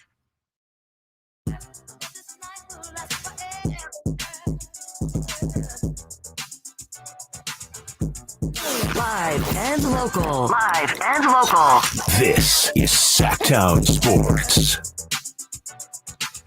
Well, it's one thing to become a meme. It's another thing to get paid from becoming a meme or to get paid from being hated on. There is a man, maybe you have seen him on social media, maybe you have not. His name is Drew Walls. And Drew Walls, call it self-worth, something that I think a lot of people may disagree with, think is corny, but essentially he's not the only one that does it, but Drew Walls videos himself just throughout his day. It's very main character syndrome-esque, right? So he videos himself going to Target. He videos himself not stealing Stanley cups. He videos himself going to Target. He videos himself picking a meal literally from Panera. Mm-hmm. He videos himself putting oil on his beard. This is on TikTok? Right? TikTok, okay. and he also will post it on Twitter. So basically, Drew Walls became a meme, and people would joke and make fun of him. Who is this guy? Who does this guy think he is? Recording himself, and he would have Drake music playing in the background. Okay. Who is this guy? Who is this guy recording himself? Nobody cares. This is corny. Can you imagine seeing this guy in the wild setting up? I mean, it's a lot of cuts. Sure. So he's setting up a camera. Yeah. I always picking wonder something about that in Target, right, and then taking off the putting the camera away. Yes. Doing it his car as well. Yeah. So he's in a parking garage with video. So obviously he sets it up, drives, gets out the car, grabs the camera. Gets out of it, and then gets back into the car to get out of it. Exactly. So this meme started to grow to where people would say, again, his name is Drew Walls. He had one, and it included him playing in his rec basketball league, right? And people found this guy's high school stats of basketball, and it basically turned into a meme to where when Jason Tatum wouldn't ball out, or when somebody didn't ball out, they would say, they would post a Drew Walls video and say Jason Tatum next season, right? And they would make fun of him that way. So a couple weeks ago, and there's one where he's watching a basketball game and he's cheering. He's like, "Let's go!" And if you actually watch the screen, a timeout was called. Like nothing was happening. Okay. So he's getting completely roasted, game, right? Okay. So then it turns into a meme to where a couple weeks ago the NFL reposts or takes a Drew Walls screenshot or something and says us hyped for the game next week. And it was Drew Walls like cheering, right? His fake cheering that he's doing. So this is last week. I'm thinking, man, I wonder if he got paid for that. Chris Watkins, this man went from being a complete meme to being roasted to being making fun of to, you know what happened this past weekend? ESPN cashed him out to where he is doing the same thing, and literally at the end, it just says, getting ready for Ravens-Texans. He got the ESPN bag from recording himself in Target, and he got so many clicks from people roasting and making fun of him.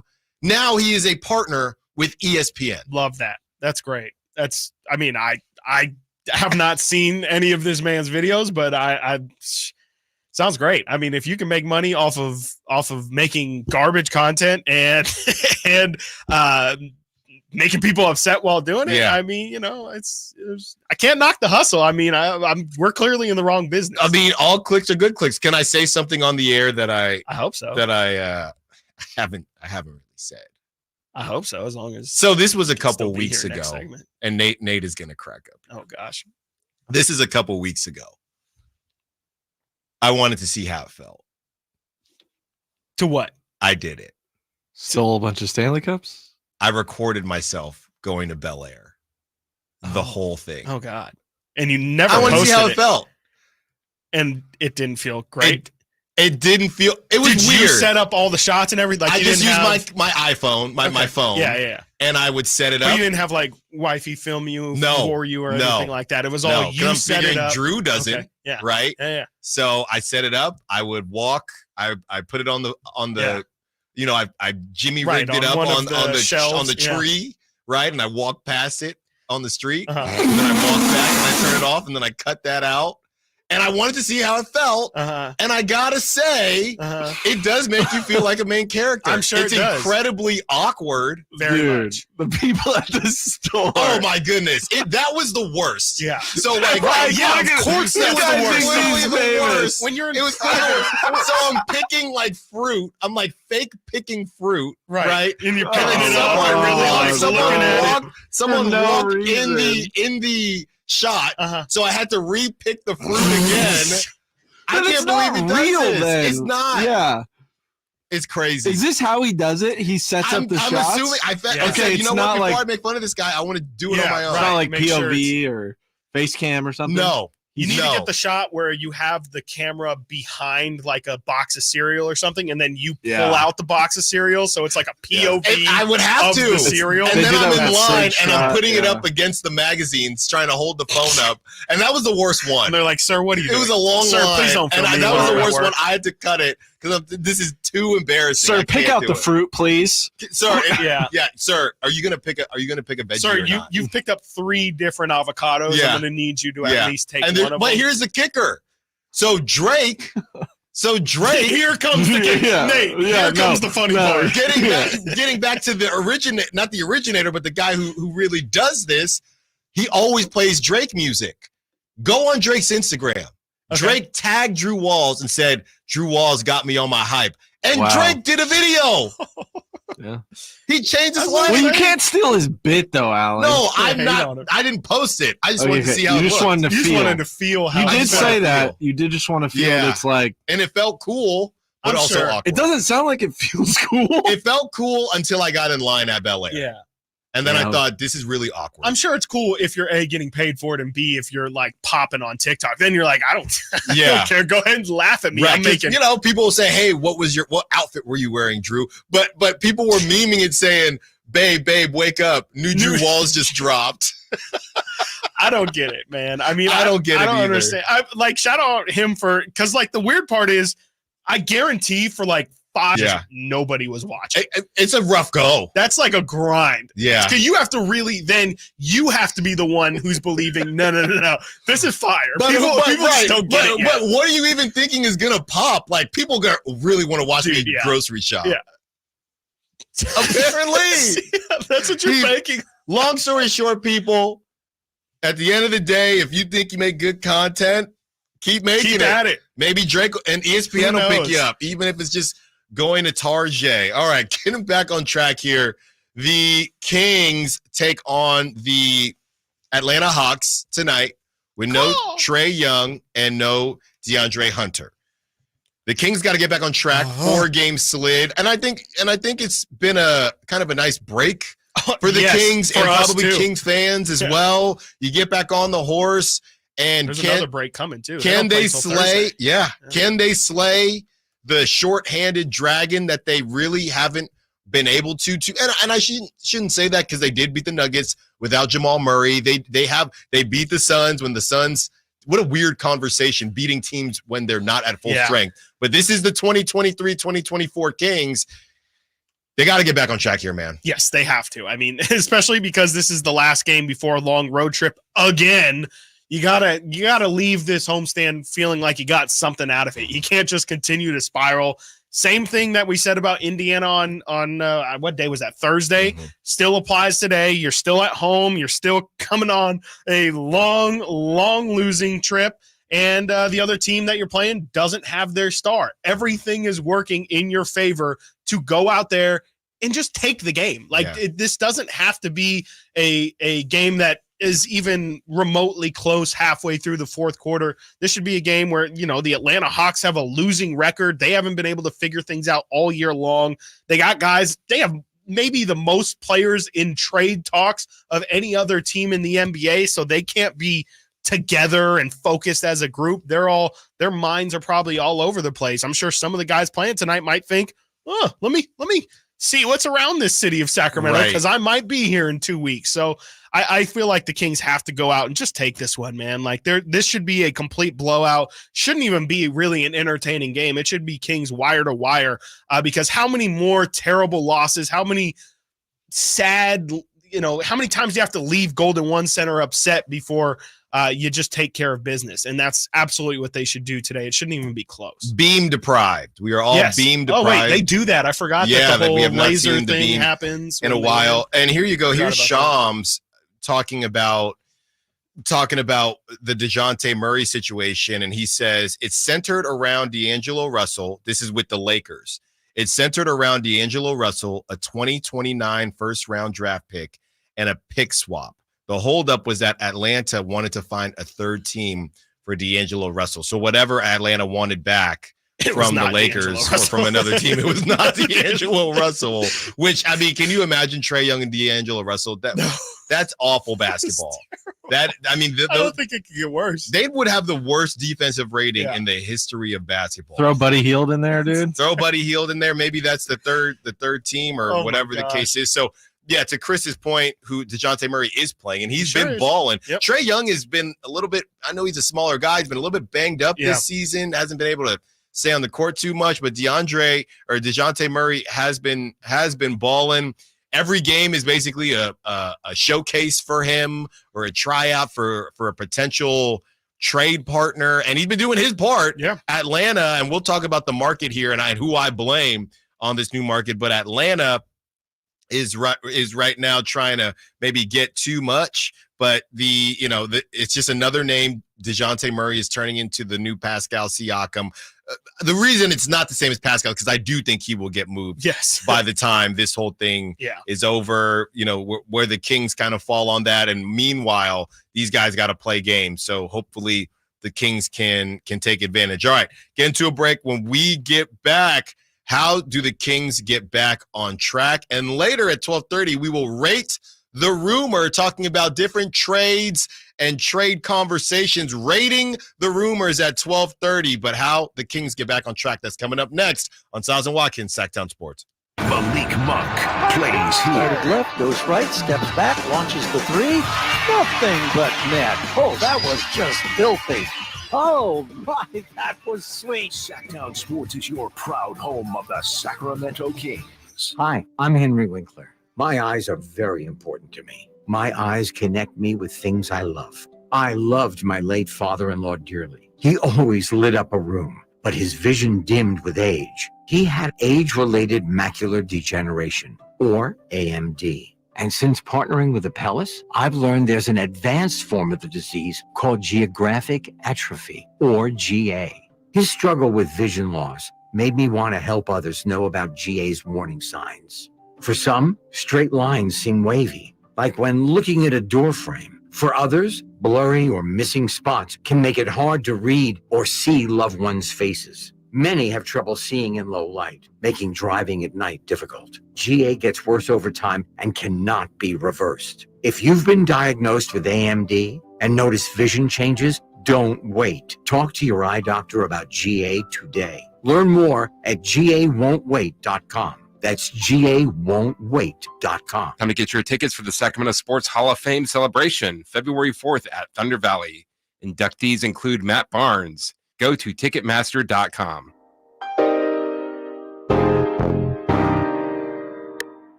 Sactown Sports. Check us out on YouTube. Search Sactown Sports and subscribe. The first time Ace on the track. the Kings have lost 4 in a row since the first 4 games of last season. Eek. Now that means now they're going to go on a run, right? Sure. We'll say that. Was it a 7-game run after that? 0-4? No, I don't think so. They did. They definitely picked it up after they lost the first 4 last year. I don't think it was 7 straight immediately after. I could be wrong though. Let me check it out here. Going up against a team that is shorthanded, no Trae Young, no DeAndre Hunter, and just trade rumors swirling all around the Atlanta Hawks. They got to go out there and still try to win games. And they're in this position because they just didn't get off on the right foot. I mean, I think this team had thoughts of being in the conversation of that 4 to 6 seed area, and they were not able to kind of get on that track. So here they are restarting again. I don't really know what the Hawks' plan is to build around Trae Young when you've already kind of did build around Trae Young, and now you're going to try to rebuild around Trae Young. You got decent pieces, but it hasn't been working as they come to town to Sacramento and the Kings trying to get back on the right track. But yeah, Chris, great call as far as the days that the Kings have off. I mean, they had 3 days off after this. They played on Thursday, 3 days off, and then after this game, they start their road trip, but that doesn't start until Thursday. In Golden State. So you don't got to go. You're not going to Dallas, which is you go to Dallas after that. Then after that, you don't even have a back-to-back. You still don't even have a back-to-back until Pacers Bulls down the road, February 2nd and 3rd. So this is a good area to get right. Right in the middle of the season, Yeah. too. Again, you can really draw the line in the sand, say this is who we were the first 41 games. Were any of us really pleased? I think there's elements of it, but I would say for the most part, no. Here's a brand new 41 where we have pretty much a really interesting time off here where you can almost run a secondary mini camp almost. So it'll be interesting to see just how different things look. I mean, you can really take a good look at all the numbers and say, I was looking at things like touches. The big difference from this and last year, Harrison Barnes was like 3rd in total touches last year at this point for the Kings last year. He's like 5th this year. Where is that where you want him to be? Do you feel like Kevin Huerter's a guy who's taken less touches this year? Now that he's shooting better, are you going to try and get him more incorporated into the offense? Defensively, do they feel good about where they're at? Obviously, during training camp, the first one at the beginning of the year, they focused a lot on the defensive end and about communication and just about being more together on the defensive end. I don't know. I maybe all that kind of goes aside and we start to see this team lean more into offense. I really don't know, but it's a good opportunity for whatever it is they're going to do. This is a really good chance for them to kind of turn things in a different direction. The total touches is interesting. So both of them are down. So who's up? Keegan? Let me pull that up for you because I was just randomly yesterday looking at a bunch of numbers. So for reference, 41 games through the last year, Domantas Sabonis led the Kings in touches with about 3,200. De'Aaron was just under 3,000. Harrison Barnes was just over 2,000. Nobody else had more than that. This season, Domantas Sabonis has significantly more touches. He has 3,700.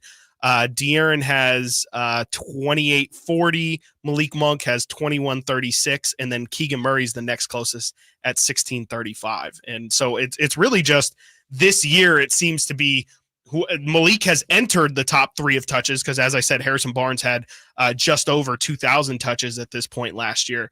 So Malik has entered that third ball handler, third option for this team. And really, it's been a lot more of top 3 than last year. It was, Barnes was at 20 or 2,000. Huerter was at 1,700. Malik was at 1,600. Even Davion is just under 1,500. And then you have Keegan just above 1,300. Last year was just a lot more spread out. This year, it's felt like they're leaning a lot more on those 3 guys specifically. And then when they can get some from Keegan. And just to confirm for the audience that might be curious, a touch qualifies as what? I believe it's just touching the ball. Yeah. It's getting the ball, passing it, and then if you get it back, that's 2 touches. That's 2 touches. Yeah. That's crazy then as far as the Harrison Barnes thing. I mean, it makes sense. And part of that is, if you were to ask, I can already hear Coach Mike Brown when you ask him the question, hey, that's just how the game is gone. Right. It's not that we want him to touch the ball less. It's just Malik he's also been in there. I would assume Harrison Barnes' minutes are down from this season to last season. So that all makes sense as far as the Kings getting back on track. By the way, we're getting reports that Sasha Vezenkov is questionable due to a left ankle sprain. So we will keep an eye on that. Might not get that official answer until closer to game time with the drive guys. But yes, Sasha Vezenkov questionable due to a left ankle sprain. Jason Ross was in here as we finished off the morning show, and just the Sasha question or Sasha conversation came up again as far as what you expected and what you got as the Kings look to get back on track. I mean, Sasha has played all right in spots, right? Yeah. When you look at this 4-game skid, like we said, these 4 games have been all different in the way that you've kind of blown it. But I think the main thing here, if it's not effort, it's this. If it's not free throws, it's that. The main thing is with this break off, that defense has to be where it was towards the beginning of this season. It's gotta pick up. You cannot get to, because that's what we last saw with the Pacers. You can't get into you score, I score. Yeah. You don't have the capabilities for that big man, at least not this season. I think the question is, can they play that level of defense is overall the question. I mean, they struggled to do it consistently for 41 games, even the second half of the season where your legs are even more tired and all that stuff. And then you got to ramp it up in the playoffs. I don't know. I mean, they've been better defensively. They've been as high as like 14. Mm-hmm. I think they've usually stayed around 17. Right. It's okay, but I think, I mean, it's a fair question. Can the defense at any point in this second half pick up? Can they ramp it up as we get closer and closer to April? And then once we do get into the playoffs, we saw the Kings take that other level. Is there another level for them to go to? Because it's felt a lot like, I mean, clearly the playoff intensity is just different, but they've been a lot closer or have definitely put more defensive effort this season than last. Is the increase in come playoff time going to be as dramatic as it was last year? Because if it's not going to be, if it is just going to be them getting to a similar level that they were last year, I don't think it's good enough. I think they have to be a better defensive team if they want to have success. And I don't see it. And that's where, I mean, really, to me, they need a trade. I mean, if they want to realistically change the outlook of this season and I mean, really convince people of it, I think they have to make a move. Yeah. And, if they don't, right, because we've been kind of trying to operate in the sense of, all right, what can they do with what they have in here? I mean, I'm looking at Kevin Huerter. You got to stay hot, Kevin. Yep. And keep doing what you literally have to, right? You already had your bad times. Yeah. We need all good times. And if you're not going to be hot, I mean, you need to get Kevin to about 12, 13 points. Yeah. Yep. That would feel nice. Contributing. Okay. You can't have any more under 10s in the starting lineup. You just can't, because they got to figure out Harrison Barnes too. Whether that's trading him, whether that's moving him to the bench, figure out how to get something out of that dude, because you can't continue to get absolutely nothing, to your point. Yeah. All right. When we get back, we will rate the rumor. Jose, we see you on the line. Hang with us. We will get to you after the break, and we will rate the rumor with the NBA trade rumors and what's going on there. Stiles and Watkins, Sactown Sports. The NFL's leading rusher plays here. And a handoff to McCaffrey, walks in the end zone. Handoff to McCaffrey, takes it right down to the goal line. He does his thing again. McCaffrey goes in motion right. Backwards pass led by Juszczyk. A block there. Hurdles a man. 10-5. Touchdown! CMC! You can hear all of Christian McCaffrey's touchdowns on your home for 49ers football. Sactown Sports. I remember as if it were yesterday. I reached down to move a nightstand and was astonished at the weight of the piece. Hi, this is Frank LaRosa with a word about Naturewood Home Furnishings. At that moment, I instantly recognized the difference between Naturewood's quality furniture that will last a lifetime versus lesser quality furniture found elsewhere. Now, I suppose there's a huge difference in what you'd put in your first apartment and what you would live with in the comfort of your own home. Right now, Naturewood Home Furnishings Made in USA sale is a great time to fill your home with solid, superior quality furniture to reflect your own love for life. With brands like Sam Moore, Stanton, Stickley, Hilltop Hickory, Simply Amish, and many more, Naturewood Home Furnishings has tables, chairs, couches, and, yes, nightstands, and more at their Made in USA sale. Find furniture that will be with you forever. Naturewood Home Furnishings, off Highway 50 at Hazel. Look for the water wheel. Have you ever envisioned having $500,000 in advertising to conquer the remodel market, but felt overwhelmed at the thought of going it alone? Now you don't have to. Join Subcontractors United and share your advertising with 2 other contractors in your trade. Get $500,000 in advertising for only $1,042 a month. We are so sure this will work that we're giving away free advertising until June 2024 to qualified contractors. Visit subcontractorsunited.com today. The PGA club fitters at the Hagen Oaks Player Performance Studio know that golf should be fun. They also know that players of all abilities will hit the ball farther and straighter, play better golf, shoot lower scores, and have more fun if they get fitted before they purchase golf clubs. Hagen Oaks delivers the same technology and major brands used to fit PGA and LPGA professionals. See how the game can be even more fun. Hagen Oaks Player Performance Studio fittings are available 7 days a week. Make yours today by calling 916-808-2531. That's 808-2531.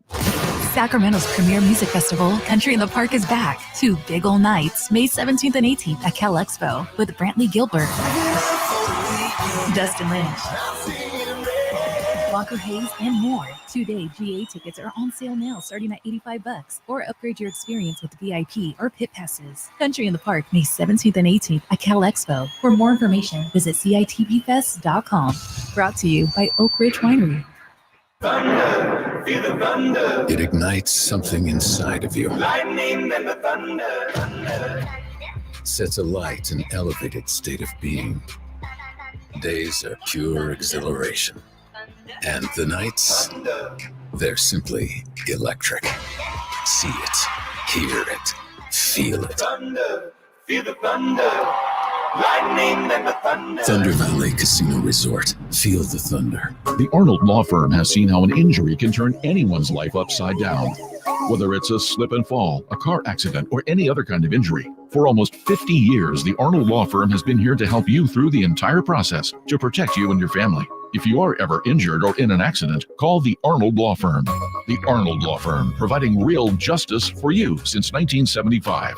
Call 916-777-7777. That's 916-777-7777. Hey everybody, it's Kyle Draper, your boy Drapes for Mercedes-Benz of Stockton. Now, if you've been on the fence about buying your first electric luxury car, it's time to get off the fence and go see my friends at Mercedes-Benz of Stockton. I'm challenging you. Test drive any Mercedes-Benz fully electric car or SUV and you will fall in love. In fact, my new Mercedes-Benz EQS SUV is out in the parking lot right now. You know, I had a Tesla before this, but once I got the Mercedes-Benz EQS SUV, it felt like a brand new driving experience. It's on an entirely different level. Now, here's what I love about my EQS SUV. First of all, from the moment I sit in it, I feel like I'm stepping in a world of luxury. Plus, it's easy charging, and it has heated seats and cooling seats as well. It's an ultimate driving experience.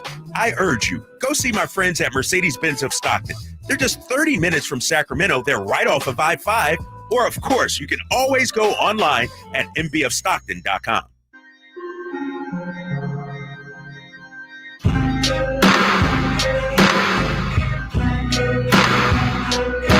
Sactown Sports. Call or text at 916-339-1140.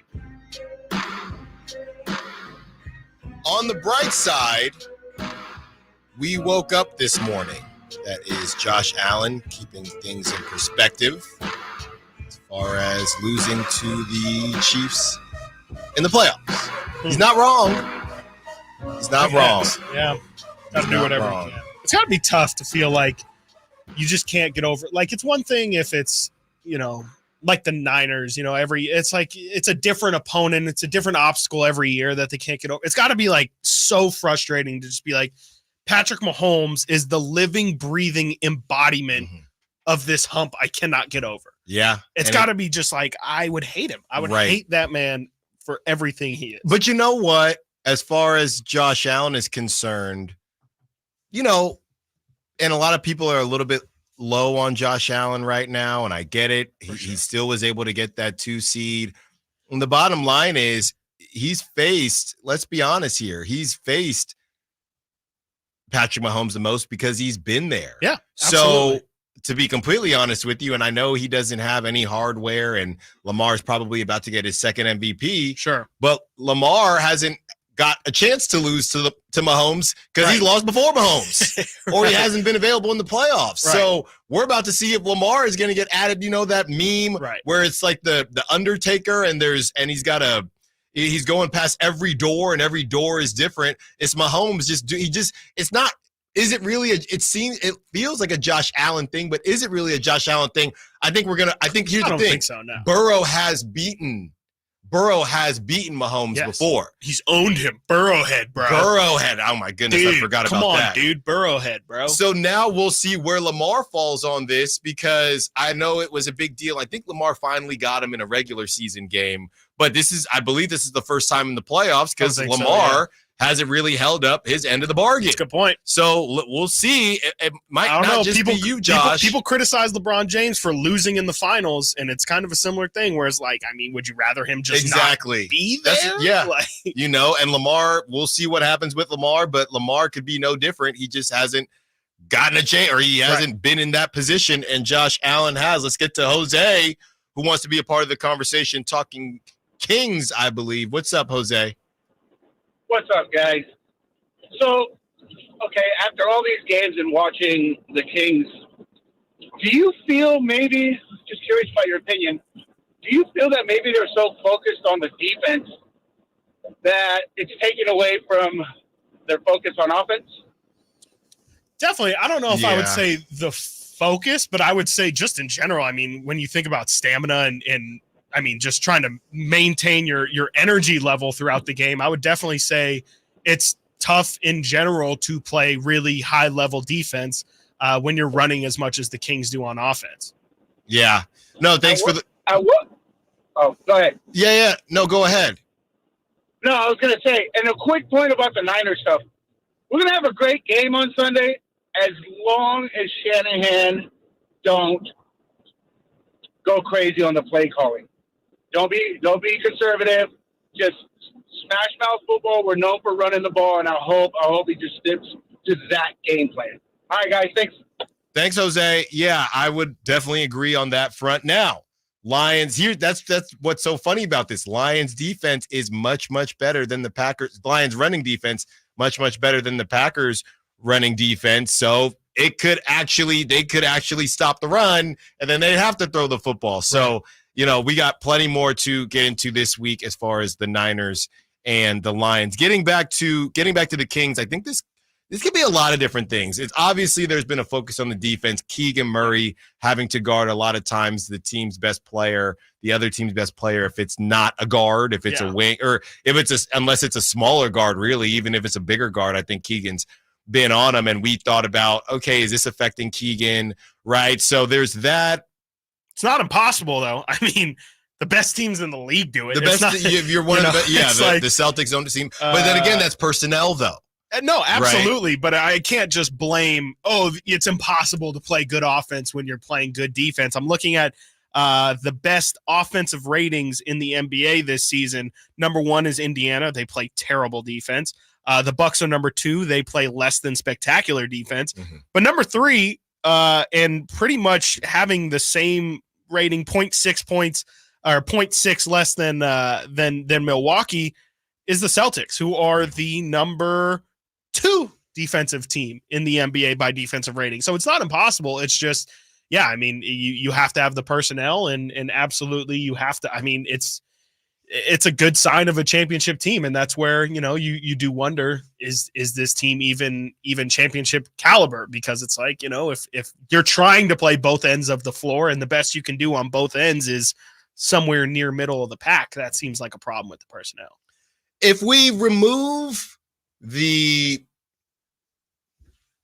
hyper success that we saw from the Kings last season and a lot of things, and I thought it was a great note Whitey said last week that the Kings, very similar to these passing records, or should I say, and even these salaries, right, and these contracts that these quarterbacks get. Every year, somebody is breaking a record, right? Right. And the Kings had the highest offensive rating in the history of the NBA. And 4 teams have a higher offense. 7 teams have a higher offensive rating this season. So that puts things in perspective. And that was the Kings as a 3 seed, right? We know with 48 wins, that's a little bit low to be a 3 seed. Now coming into this season, you have a lot of teams figuring it out. The T-Wolves a year under their belt. And what I'm thinking, Chris, is we talk so much and we've said that maybe this is the caterpillar year for the cocoon year, if you will, for Keegan Murray. If you think that maybe last season was the cocoon season for the T-Wolves as they kind of figured it out, is it crazy to think that maybe if we just admit that this could be the cocoon season for the Kings as a whole? No, because last year, I mean, the reason why you could say it's a cocoon season for Minnesota is because they made this big move and they're figuring things out and the talent's still there. But, you know, the next season, it just clicks better and everything works better together. If anything, you could say last season was the season where it's almost a reverse caterpillar butterfly situation where the Kings butterflied. I don't know. It doesn't feel like this season is, unless they make a move, which is what you could say about the Sabonis trade in the first place, was that trade wasn't made to make the Kings better for that half season. You saw the Kings get much better the season when they had Sabonis for the full year, had him in the full off season. It doesn't feel like, unless they make a move at this deadline, that they're building towards anything. If anything, this is a season where you stayed in the cocoon a year longer than you needed. Yeah, that's probably fair enough. It's tough. I mean, it's and there's not any. I shouldn't say there's not. I'm just trying to pretty up. I'm trying to pretty up the idea that they are regressing, or that they could be regressing. Yeah, I would just say the offensive rating is not nearly where they were last year, and I don't know. I mean, the question is too: are they regret? I mean, last year they have pointed out several times they have the same record through 41 games this year as they did last year. So what does that tell you? Like that, you can read a lot of things from what that tells you. And you can read a lot of things from that. But what does that tell you? But this goes back to our conversation during the Kings roundtable with Brendan and Frankie. Okay, cool. They go to the playoffs again. Yeah. And first of all, it's a different season, right? That's why they're the 8th seed right now. Right. So let's say they get into the playoffs and lose in the first round. Yeah. They just. Is that regression or is it's a push? I guess it's a push. Yeah, I would say that's staying the course, if anything. And I don't think that's what they should do. Absolutely not. I mean, my prediction before the season was I didn't think they would be a 3 seed. I wasn't even sure they were going to get to 48 wins, but I thought they would be closer to being a legitimate playoff contender than they were last year. And as it stands right now, I don't think that's true. I think that they're worse than they were last year, if not the same. And I don't think it's for a better cause. Like, I don't think it's leading towards something. I just think this is them. The wheels are stuck in the mud right now, in my opinion, and they're just not going anywhere. And I don't think this is going to lead to some, back end push or anything. I think we've seen this team now for a season and a half, this main collection or core of guys. And I think they just kind of are who they are. Through 41 games last year, they were 23-18, and same thing this year. Yeah. You bring back the same guys and you expect a different result. I mean, you're just getting exactly what you asked for pretty much. You don't make any significant changes really to the rotation, and you run out the same guys. And honestly, you should be thankful that you have the record you do. We've read records. The Basketball Reference expected win-loss for this team has been hovering around 500 for a couple weeks now. I mean, you could argue that their record honestly does them a lot of favors. Yeah. And realistically, they should be a lot closer to the 9 seed right now. Right. And when you have a couple guys that had either career years or breakout seasons, right, and you are hoping that they replicate that or improve on it. I mean, Kevin Huerter, he balled out last season. The idea that he was going to do that again, possible. Sure. But the idea that he was going to get better, even better than that. Oh, now there would actually be Klay Thompson comparisons, prime Klay Thompson comparisons, if you keep improving like that. And that hasn't seemed to be the case so far. And then you have a Keegan Murray who, hey, we decided you need to be elite two-way. Okay, well, there are gonna be some growing pains there as well. Somebody asked 530, are the Kings overvaluing Barnes, Huerter, and Mitchell on what they can return in a star? Outstanding question. We'll answer it when we get back. Stiles and Watkins, Sactown Sports. The 49ers earned the NFC's top seed. On the first play of the game, CMC Dynamite! Join all of our shows. The Carmichael Dave Show with Jason Ross, Stiles, and Watkins. And the Drive Guys as they follow their quest for a 6th Super Bowl title. Pressured right away by Young and sacked by Eric Armstead. Sactown Sports is your home for San Francisco 49ers football. San Francisco! Grab the keys to a new Toyota. A new year means new adventures. Take on any terrain behind the wheel of a new Toyota truck. Seize the great deals happening now at your local Toyota dealer and gear up for your next adventure. Right now, get low 3.99% APR on the legendary 2023 Tacoma, or get $750 cash back on the powerful 2024 Tundra. Haul in the new year in a new Toyota truck. Toyota. Let's go places. Offer available through TFS to buyers with premium ready credit. Excludes TRD Pro and 131.24. You own a truck because you want to get the job done right. TruckSmart is your work truck headquarters. For over 35 years, they've been outfitting trucks for leading construction firms, service providers, and municipalities in the region. Truck racks, toolboxes, lighting, commercial shells, rhino lining, they've got it all. And their expert installers will get it done right the first time. So visit the truck experts at TruckSmart today with locations in Rockland and Auburn. They'll make your truck your favorite tool. TruckSmart.com. I'm getting vaccinated with Prevnar 20, a Pfizer vaccine. So am I, because I'm at risk for pneumococcal pneumonia. If you're 19 or older with chronic conditions like asthma, diabetes, COPD, or heart disease, or are 65 or older, you are at increased risk for pneumococcal pneumonia. Ask your doctor or pharmacist about Prevnar 20, pneumococcal 20-valent conjugate vaccine. It can help protect you against pneumococcal pneumonia in just one dose. Even if you've already been vaccinated with other pneumonia vaccines, Prevnar 20 may help provide added protection. Prevnar 20 is approved for adults to help prevent infections from 20 strains of the bacteria that cause pneumococcal pneumonia. Continued approval may depend on a supportive study. Don't get Prevnar 20 if you've had a severe allergic reaction to the vaccine or its ingredients. Adults with weakened immune systems may have a lower response to the vaccine. Side effects include pain and swelling at the injection site, fatigue, headache, muscle, and joint pain. For full prescribing information, please call 1-855-213-2138 or visit Prevnar20.com. Got a drain that's clogged up? Or maybe a toilet? Or a faucet that just won't quit leaking? Kenny and Jerry are here from Bell Brothers, and we want you to know that it does make a difference which plumber you call. At Bell Brothers, we respect your time by showing up when we say we'll be there. Our technicians are all background checked and drug tested, and will greet you with a smile. They're trained to do the job right the first time, and they carry over 1,000 parts on their trucks, so they won't have to order something and then come back later. They leave the work area cleaner than they found it, and your final bill will be the same as they quoted. That's why they call us the No Surprise Guys. So if you need a plumber, it does make a difference who you call. Call Bell Brothers. Our number is 916-444-1234, or find us online at thenosurpriseguys.com. That's 916-444-1234, or find us online at thenosurpriseguys.com. The No Surprise Guys, Bell Brothers. Get a great deal on your new Silverado at the Maida Chevy Silverado Superstore. Great selection, great factory financing and incentive, and great Maida Chevy savings on every new Silverado in stock. Online at MaidaChevy.com. Together, let's drive.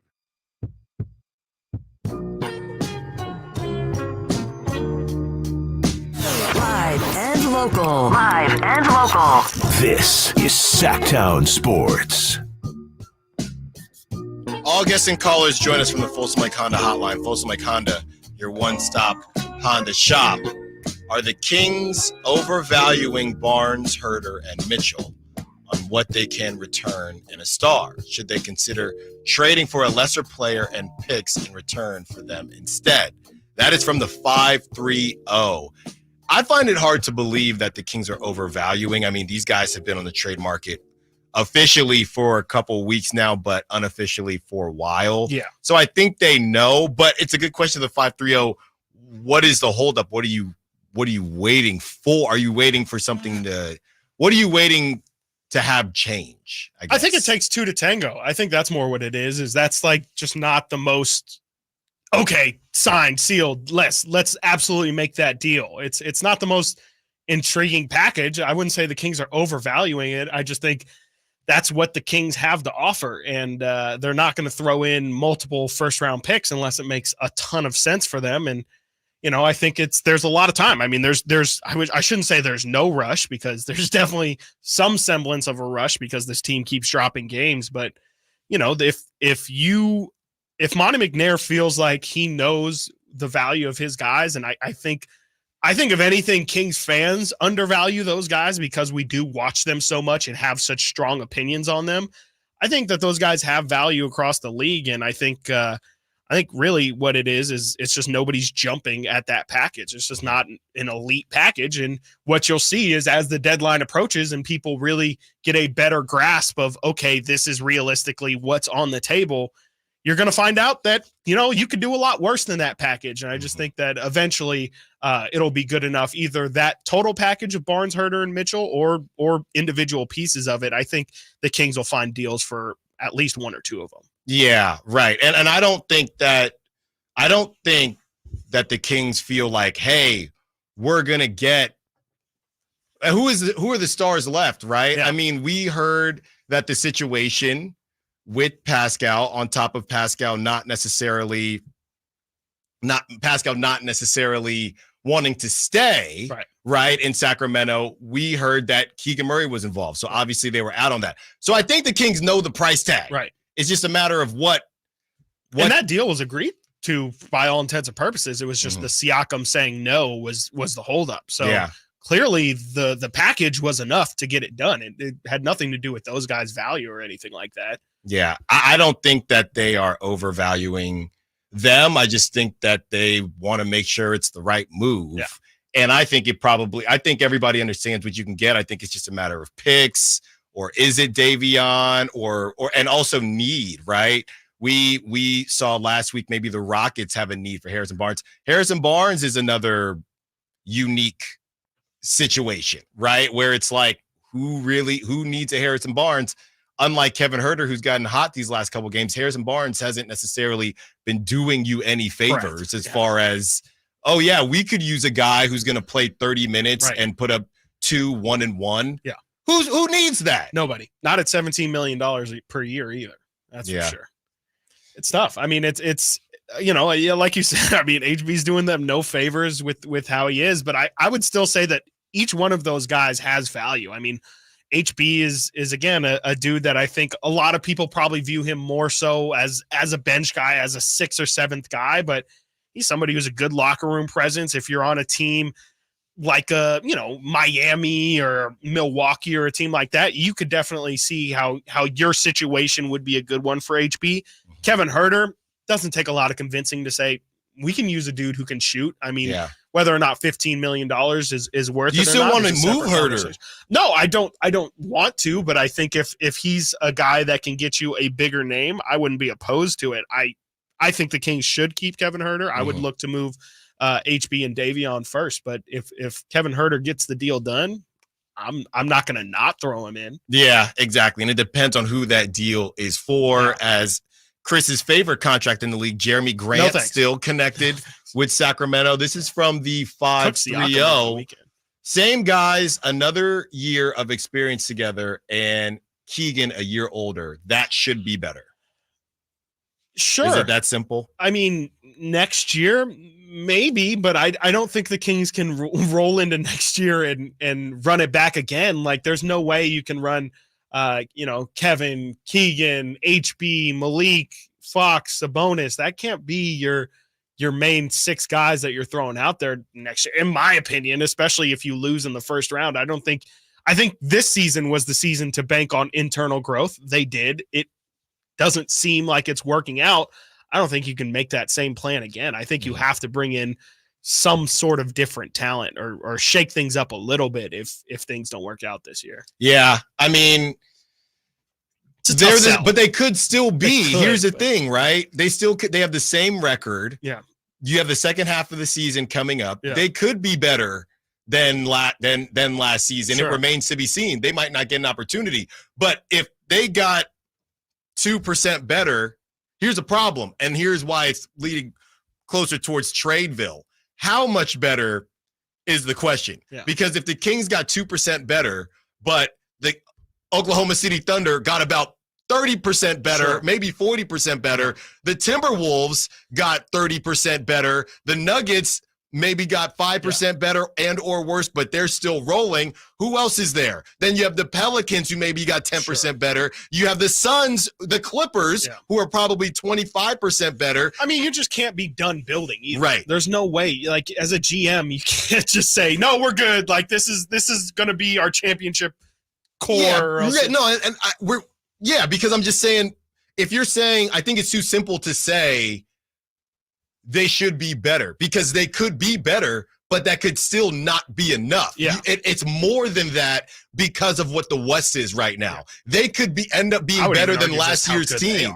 Right. They could be better than last year's team, but if they're only 3% better and the rest of the field improved even more than that, you have a problem. Sure. Yeah. I mean, they also just are a flawed roster in general. Forget like the other teams. You just could use other personnel as well. Like the Kings still need guys who have legitimate size and length and can defend. And they still need another playmaker as well. Like there's still elements of this team, even if you feel like talent wise, you're on the right tier, there's still some, bits and pieces that you just need to add to the roster that even with internal growth, I don't think that there's somebody else who can be a primary ball handler on this roster. So I can't see them, even if it is a couple guys staying back, I can't see them running this thing back again. No. I don't think they're going to run it back again. I mean, I think assuming they don't win the whole thing, which something would happen in the summer. Big assumption. Well, and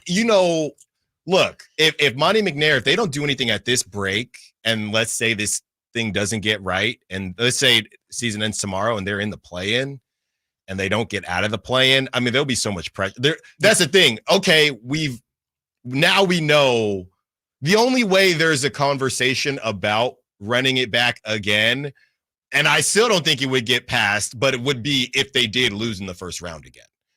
Right? No, I mean, if they run it back, there's no way if they lose in the first round, there's no way they run it back. That's the only argument. Well, obviously, if they made it past the first round, then that's the conversation. But that's the line. If they just do the same thing, it's like, okay, Monty, what do you think they're going to take another leap here? Or you could I'm sure you could convince yourself. I don't think you can justify it. I just don't. I mean, I think we've seen so many bad things this year that just are screaming for help. I just can't see how.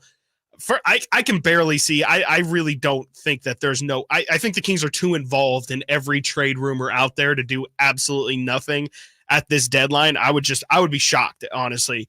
But if for some reason they don't, I would be especially shocked if they don't do anything in the offseason, regardless of result, because this team, they say they have championship aspirations, and there's 0% chance that this team, as it's currently constructed, can win a championship. It's just not happening. No. There's just a lot of things would have to go right in a quick amount of time. Yeah. And then you start your building blocks, right? And you have De'Aaron, and you have Sabonis, and you have Keegan. Those are your three. And no, I don't think I can name Malik right now because we don't know what's going to happen to Malik in the offseason. We just don't know. Yeah. We just don't know. So, and you start thinking, and you could also start thinking in a way of, hey, and I'm just looking at their sports. By the way, RIP Sports Illustrated. Sports Illustrated is done now. And you could also sit there and say, well, on top of that, we have our building blocks, but how good are the building blocks, right? You also would have to have that question. So I don't know what is going to happen to the Kings. All I know is they better get back on the right track today. Yes. And I'm done. I thought after that embarrassment back east, I thought that somebody would not be in a Kings uniform anymore, or there would be a new player before the Pacers game. That didn't happen. So I can sit here and say, if they lose tonight, but truly, I don't know anymore. I just don't know what's happening. Yeah, I have no idea. I mean, I don't know what it's going to take, because I feel like for weeks now it's been obvious that this team just is not it. I mean, I was shocked after that Pelicans game that there wasn't moves made, and it's I don't know I don't think there's going to be some moment. I think that, again, you see Monty McNair and the Kings in every single trade rumor that there is. I think they're talking. I think they're ready to make a deal. I do think that it's just other teams, not being absolutely in love with the Kings package, and B, why accept a trade now? Why not wait? If you're a seller, why not wait until the deadline so that you get all the possible, last minute, oh my gosh, we didn't think we would need to make a move, or who knows? I mean, there's still 2 weeks until the deadline. Someone could get hurt and you feel like, oh, this team wasn't in the trade talks and now they have to make a move. And so I think it's really at the period right now where every team is just like, I'm going to sit here and wait until I know that I've received all the best offers before I accept anything. Got to get to a break. When we get back, are we overreacting? Somebody on the Sac chat thinks we are. We'll talk about it. Stiles and Watkins, Sactown Sports. On the move? Got somewhere to be? Take Sacramento Kings basketball with you. The Sactown Sports app will let you stay connected to your passion. Never miss a moment of Sacramento Kings basketball with the Sactown Sports app. Did you know some ordinary cold medicines can raise your blood pressure? Big savings are backed at Folsom Lake Honda, your one-stop Honda shop. Looking to own or lease? We have options for everyone. Plus, lower interest rates at Folsom Lake Honda make for lower payments. It's no wonder Folsom Lake Honda is your one-stop Honda shop. Get an instant cash offer for your trade at FolsomLakeHonda.com. We'll buy your car whether you buy from us or not. Visit us today at FolsomLakeHonda.com. Folsom Lake Honda, your one-stop Honda shop. Check out the Golf to Go Hour with Frank LaRosa every week on Sactown Sports. Get the latest on equipment, area courses, people who play the great game, and plenty of good conversations about golf. It's the Golf to Go Hour every week with Frank LaRosa on Sactown Sports. Golf to Go is brought to you by the Hagen Oaks Golf Super Shop, America's most awarded golf facility. Naturewood Home Furnishings, where it's all about choices and always about quality. I'm Craig Ashton of the injury law firm of Ashton & Price.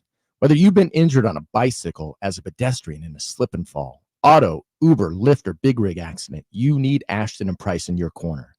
When you call Ashton & Price, there's no chatbot telling you to hit 3 for accounting. You're greeted by a real-life person who will immediately transfer you to an experienced attorney. The consultation's free, and there's never a fee until you win. Remember, for the best advice, don't think twice. Call Ashton & Price.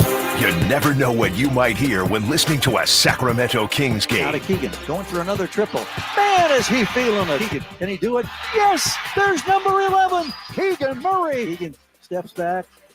He just knocked down his 12th three-pointer, a Kings franchise record. He's got 45 points. Never miss a moment of Sacramento Kings basketball with Sactown Sports and the Sactown Sports app. I like daffodils, tulips, the big dinner plate dahlias. I loved being in the garden, but I wasn't going to be able to because I couldn't not only walk, but I couldn't really stand on my foot without being in pain. It was excruciating. So my husband said, let's go to the Good Feet store. For over 20 years, we've helped people like Terry live the life they love without letting their feet get in the way. This nice young man said, I think I can help you. He got the arch support and I was fitted. And I kept walking back and forth across the store. And I looked at my husband and burst into tears because it was the first time in a year that I have not had any pain in my foot. I have had no pain since the day I bought them. Now I can do whatever I want. There isn't any place on my property that doesn't have flowers blooming 365 days a year. I still can't believe it.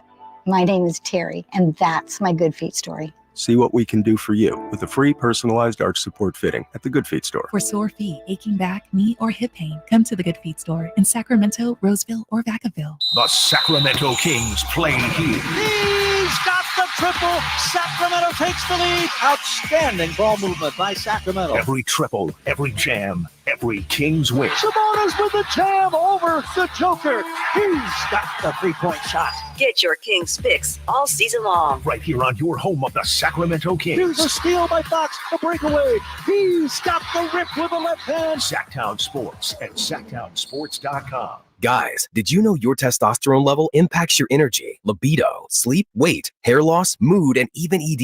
And right now, Revive Men's Health Sacramento will check your testosterone for free. They've helped thousands of men since 2011 feel and perform better. They're so confident they can help you, they even guarantee it. Schedule your free testosterone test, exam, and consultation today. Call 916-277-8599. That's 916-277-8599. Or visit ReviveMen'sHealth.com. From the Power Business Technology Toshiba Studios, KHTKAM Sacramento, KYMX HD2 Sacramento, the only station in Sacramento giving you local sports coverage from 6 a.m. to 6 p.m. Monday through Friday. Sactown Sports.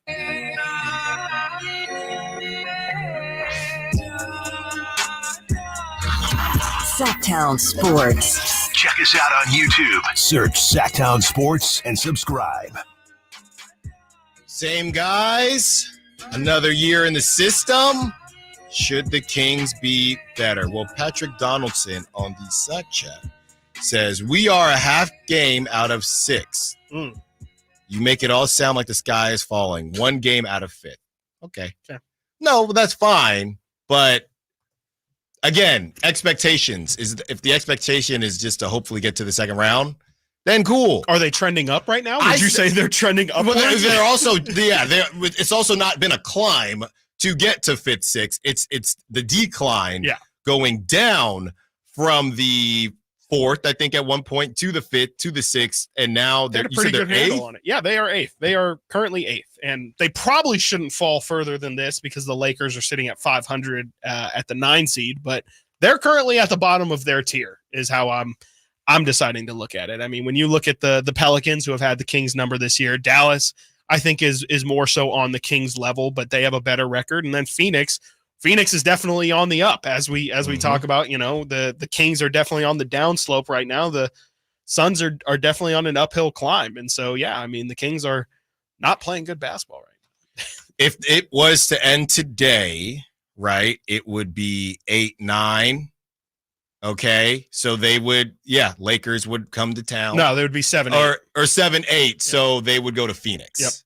Yep. And then if they Winner lose gets that, in, then they would get a then home Lakers game. would come to town. Potentially, yeah. Not great. It's not the position. I mean, you just want to be out of the play-in here's the completely, thing. and you want to have some cushion. No, yeah. The fact they're in the play-in is terrible. Let's push them to the 4. Let's push them to the 5 seed now. They go on a winning streak. Now you get the first round against the Clippers. Mm-hmm. How's that going to go? I mean, this is why the Kings, they have to improve. Like if they want to have success in the playoffs, they cannot be this current crop of guys. They cannot, because you're right. Like, okay, let's say the Kings do get their stuff together. They then have to play really good teams. It just doesn't feel like they're at that level. I think is the bigger part. If you're going to say, are the Kings a playoff team? Well, would you say they're playing to the caliber of the Pelicans, who, again, we've seen the Kings lose to them 4 times, the Dallas Mavericks? Maybe the Mavericks, but I think Phoenix will end up taking that spot anyway. They're definitely not playing as well as the Clippers right now, who might be the hottest team in basketball. Nuggets survived without their second best player for a couple weeks there. I don't think the Kings could do that. OKC, they're a young team that's, I think people understand are more in OKC's now more in the hunted category, as is the Timberwolves, and they've been able to hold their standing. So I think that there's legitimate concern or legitimate reason to have concern in this King situation. Yeah. So like we said, it's all about expectations. If you are, and it's okay if you're still in honey. Again, if we're taking ourselves out of the Monty McNair position and the organization position, and it's just, hey, and you're still in the camp of, hey, Kings didn't go to playoffs in 16 years. Right. If we get the fact that we're having this conversation is great, that's fine, right? But Chris and I can't really do a show like that. We're being completely honest. We can, or we just turn off the mics, right? That's not how it's going to work. We have to talk about the Kings trying to improve, and we have to talk about the Kings being true contenders. Okay, and it's halftime right now, and they're losing. And it's right in the middle of the season, and they're not up right now. You cannot go into a season saying, "Why would you pay for that ticket?" Right? And maybe not everybody believes it, but Vivek stands up there and says, "Hey guys, we went to the first round last season. Our goal this season is get to the second round. Here are the ticket prices. People would be pissed. Yep. You cannot operate like that. Yep. As a fan, you can fan like that, but we are the flagship for the Kings. We can't have a discourse like that. It's just not good enough. Okay? That's not what people want to get to the promised land. You do not enter this. De'Aaron Fox isn't happy that they got to the playoffs. Okay? Yep. Sabonis dang sure ain't happy that he just got to the playoffs. Yeah. These guys want to take the next step. Now, it's in their hands, and if you make your free throws, maybe that would help. Right. But you can be that as a fan, but understand that a lot of people aren't going to feel like that. Yeah, you got to push for more. It's what we're exactly. I think you laid it out perfectly there. Like, we always have to try and push this team forward, because we can't, if we're going to end up talking about the same thing, well, then yeah, exactly. People are going to get bored. They're going to tune out. Like, we need to continue to push for this team to continue to get better. And right now, I can't see how this team is going to turn this thing around and be better than they were at points in this season, when I think all of the flaws that we've seen from this team haven't came out of nowhere. They were still the same flaws as last year. If anything, it feels like it's been built upon. I think that there's, I think it's fine to say, hey guys, like, this team is still good. Let's not act like it's doom and gloom and like they're out of the playoffs, especially when this is a franchise that's had real doom and gloom. I understand that, but still at the same time, this is a team that was a 3 seed last year, was supposed to improve on last year. And the fact that they're stagnant, or if not even a little bit worse, that's not the right direction for where this thing's supposed to be going. And so I think we would not be doing them a service if we did not criticize and say, hey, like you said, I thought you're supposed to be better than last year. It sure doesn't look like it right now. No, it doesn't. It doesn't. And when you come out and you say, hey, we want to do this, we want to do that, we feel much better about our situation and De'Aaron Fox, and you have Coach Mike Brown talking about the process, and he's got championship pedigree. Yep. That's all fine and good, but we're in the throes of it now, and things are only going to get harder. Yep. Things are only going to get harder, right? And way harder. Way harder. You know, the teams that we are past, I mean, is there any doubt? I'm trying to think here. They're 29-13, the Thunder. Is there any team you see, because really you believe in the Nuggets, and unless there is an injury from the Clippers, I believe in the Clippers. I mean, the Clippers are 2 game back of first place. Oh, they're excellent. They've played ridiculous. The Thunder are 1 game back. It's the Thunder and the Timberwolves that you're wondering, hey, do they falter? Right. And then the Nuggets kind of pick it up. Yep. But then, okay, if you the bottom line is the Kings are in the second tier of this right now. And right now, again, they're at the bottom of that second tier. At best, you're getting back to the 5th seed. The third, but yeah, exactly. At best, you're getting back to the 5th seed, and at worst, you're in that play-in. And that's really, I mean, and that's, even if you are in the 5th seed, it's going to take, like, you're going to have to earn that 5th seed with how close everything is. Really, it's more about positioning yourself for the end of the season, when every single game could slide you like it has this week. The Kings have been, in a week, they've gone from the 5 seed to the 8 seed. And what you don't want to do is, at the end of the season, be in a similar situation where you're now in gotta have it games in the last week of the season. So, I mean, to me, that's the thing the Kings really didn't have to deal with at all last year. They were the 3 seed. They were firmly in that 3 seed spot. They had like 3.5 4-game clearances between 2nd and then 4th. They were not in a position, and I don't trust them to be in a position, if they are in a position this year where you have to earn your seeding. I don't know how this team has played this year. I wouldn't trust them to go earn a 5 seed. I would say they'll probably trick this away, go 500 this week, and end up a 7 seed. Yeah, and I'm looking here. It's the teams that we don't talk about. Nobody is talking about the Pelicans. The Pelicans can hang on and be annoying. Yep. The Mavs could hang on and be annoying. The Suns are starting to look like they might have figured some things out. And then you have, obviously, the Lakers and the teams that to make a move. Yeah, the Lakers are in conversation with anyone with the pulse, right? That they are able to make a deal with. So it's not trying to be negative or not be able to keep things in perspective, but the perspective is, if you're not getting better, you're getting worse. Yep. That's not just the Kings. That's everything in life. Yep. Okay. If you are not working to get better or getting better, there is no standing pat in the world. There is no, we just ended up the same. Right here, the Kings have the same record. They ain't in the same position than they were last season. The same, does it? It doesn't feel the same. It doesn't feel the same. So that's what we're trying to kind of figure out, what exactly is going to happen, right? Because you can't just sit here and continue to go on with this roster. I just think it's plateaued. Yeah, absolutely. It doesn't matter if they win tonight or not. Nope. No, I think that we've seen, again, that there's legitimate problems, whether it's the fact that, they cannot seem to beat the Pelicans team because they provide a crazy amount of length. If it's the fact that the Clippers just seem to be another one of those teams that the Kings can't beat, or there's real legitimate signs that there's things wrong with this roster or just how it's built. And I think, again, just standing pat and doing nothing isn't going to get you anywhere, even if it's, again, we've said it doesn't have to be a major move. We're not saying the Kings have to make a Zach LaVine trade or anything like that, but it's just getting more guys in here that can form the identity. Because I think last year the Kings had a very, very clear identity. It was be the Indiana Pacers of this year. Run your offense. You're going to win most of your games on the offensive end. And if you can provide a little bit of defense, or if you can get the other team to just get out of a rhythm for 5 minutes, you'll probably win the game. I don't know what the Kings, the only identity I would say the Kings have through 41 games is inconsistency, and De'Aaron Fox being excellent for the first half of the first half, and then Sabonis really being excellent for the second half of the first half. Besides that, I don't really know what this Kings team hangs their hat on every single game. I don't know what their approach is to say, this is our one thing that we can do better than anybody else in the NBA. And the bottom line is this, okay? The Kings come back February 7th. So there is a very good chance, if you want to say goodbye to somebody, if we believe that Monty McNair will make a move, basically the deadline is the 8th.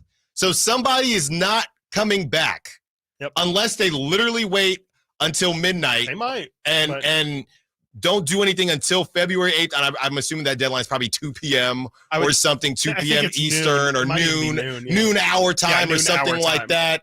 Unless they're going to wait literally till that long, my guess is that, as much as I don't think they're going to make a big move, there will be somebody on the roster that during this road trip does not come back to Sacramento.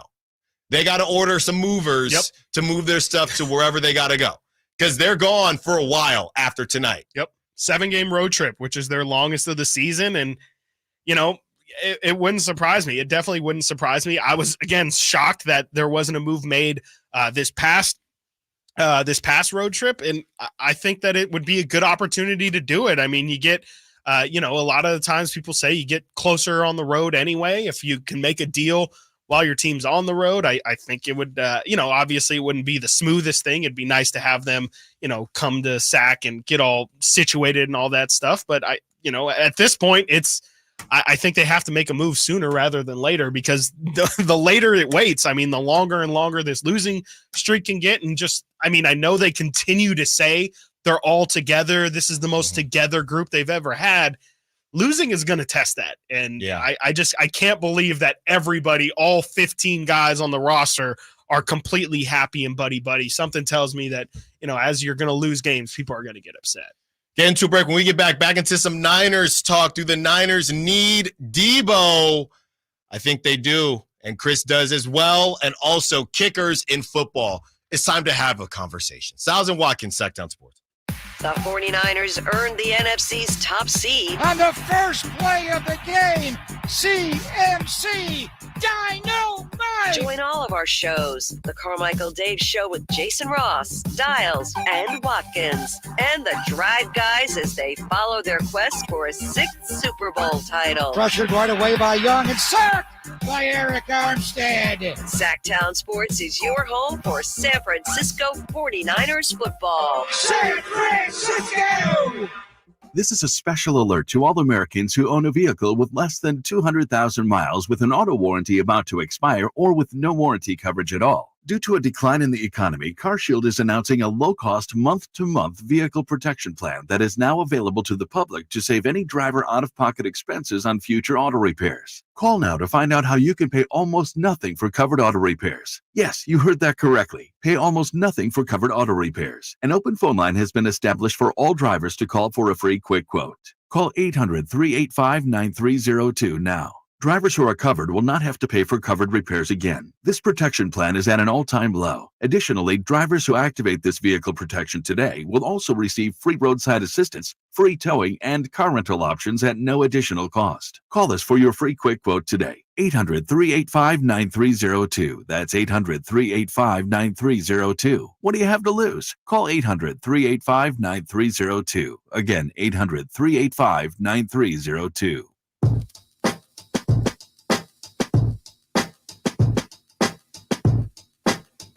Sactown Sports. Call or text at 916-339-1140. Got a little blind date hoping to happen. Chris. This is crazy. This is incredible. This is from our Kings. For those who aren't familiar, that is the Kings subreddit. This is incredible. Nate, I need confirmation. Well, Nate's got a girlfriend, so this is actually not right. Nate. This is, again, from the Kings subreddit. I've got an extra ticket for the Hawks game on Monday. Any girls want to go on a blind date? If you're a girl in your 20s and a Kings fan, let me know. Whoa, this guy doesn't like older women? Sound intriguing? Well, unfortunately, I hope that he's in his 20s. There's an update. Okay. The offer has been taken. Thank you, everybody, for your time. Wow. Nicely done. So, shoot or shoot. Got to shoot your shot, shoot. man. Miss 100% of the shots you don't take. Shout out that guy. Shout out Reddit, too. Interesting. Reddit can be dangerous. It sure can. I would not advise. Wow. Why don't you get in there and comment and say, hey, what section are you sitting in? No, I'm good. I've had friends get some nice ticket deals off Reddit, though, for the Kings. Like cheap tickets. Really? Yeah. So I don't know if I'm going to speak to that. Interesting. What do you mean? Let's see here. You know, just reading the comments here. Just going to ignore the conversation. If this is a blind date too, wouldn't you? Would I be bad for just like if I didn't have tickets? If I were like, oh yeah, I'm a girl. If I tried to catfish him, just to like, he wouldn't find out until I get to the game. Wear a wig. Well, yeah. Let's give a shout out to this guy right now. If he can hear us, if he's listening anywhere, give us an update how it went. That's what I'm saying. Yeah. So let's. Get in there, Chris. I might post this on the King subreddit, and then see if we can get this guy maybe on the show. I would just comment. I would like to get him on the show. Yeah. I'll send you the thread. Not on my normal Reddit account though, because I can't have people knowing what I'm up to. Of course. No. Alrighty. Yeah. Why do you make it sound suspicious? Right. It didn't have to be this way. It did not have to be this way. Wow. Well, shout out to him. Shout out him. I hope it goes well, man. I really hope the Kings win. I hear a lot. My buddies, and I don't have a lot of single buddies left, but from those who are still out Rest there in peace. trying to figure it out. I mean, this online dating thing, it's got to be pretty brutal. insane. It's got to be brutal. I can't imagine. My friends are all on it because I guess I'm a little younger than you, Alan, but all my friends like. It's so funny when we go to a new town or something. Oh yeah. And Tinder is just like it's also funny to see what it's like on the other side. To see the matches and to see the kind of people that use the apps or why they use the apps and the experience for a girl versus a boy. Oh, I'm sure is insane. Yeah, I don't know if this is true or not, but Jess Escoto on the Sac chat is claiming she claimed it, but she could be playing us. Jess has got to prove it. Yeah, I don't believe that. I think Jess already has her tickets for today. There's no way. Yeah, I don't believe that. Jess and Kyle going together. Look, Glad better not Draper, by the way. Well, sure. Let me clarify that. Sure. There you go. All right, we'll see what happens. Hopefully, we can get a hold of this guy and see how the blind date went, because we all need someone. You know what? This person did conveniently leave out of this Reddit post where the seats are. Does that matter? No, because now we're getting back into the conversation of it's free tickets, man. This is on the list too, wasn't it? This was on the list of do not event. Take on a first date. Now, a sporting event and you are on the floor, right? You're right there. That's different. That's what I'm saying. That's different than, being in the nosebleeds or whatever. But it could be. I mean, no disrespect to the Atlanta Hawks, but it's the Atlanta Hawks on a Monday in Sacramento. No Trae.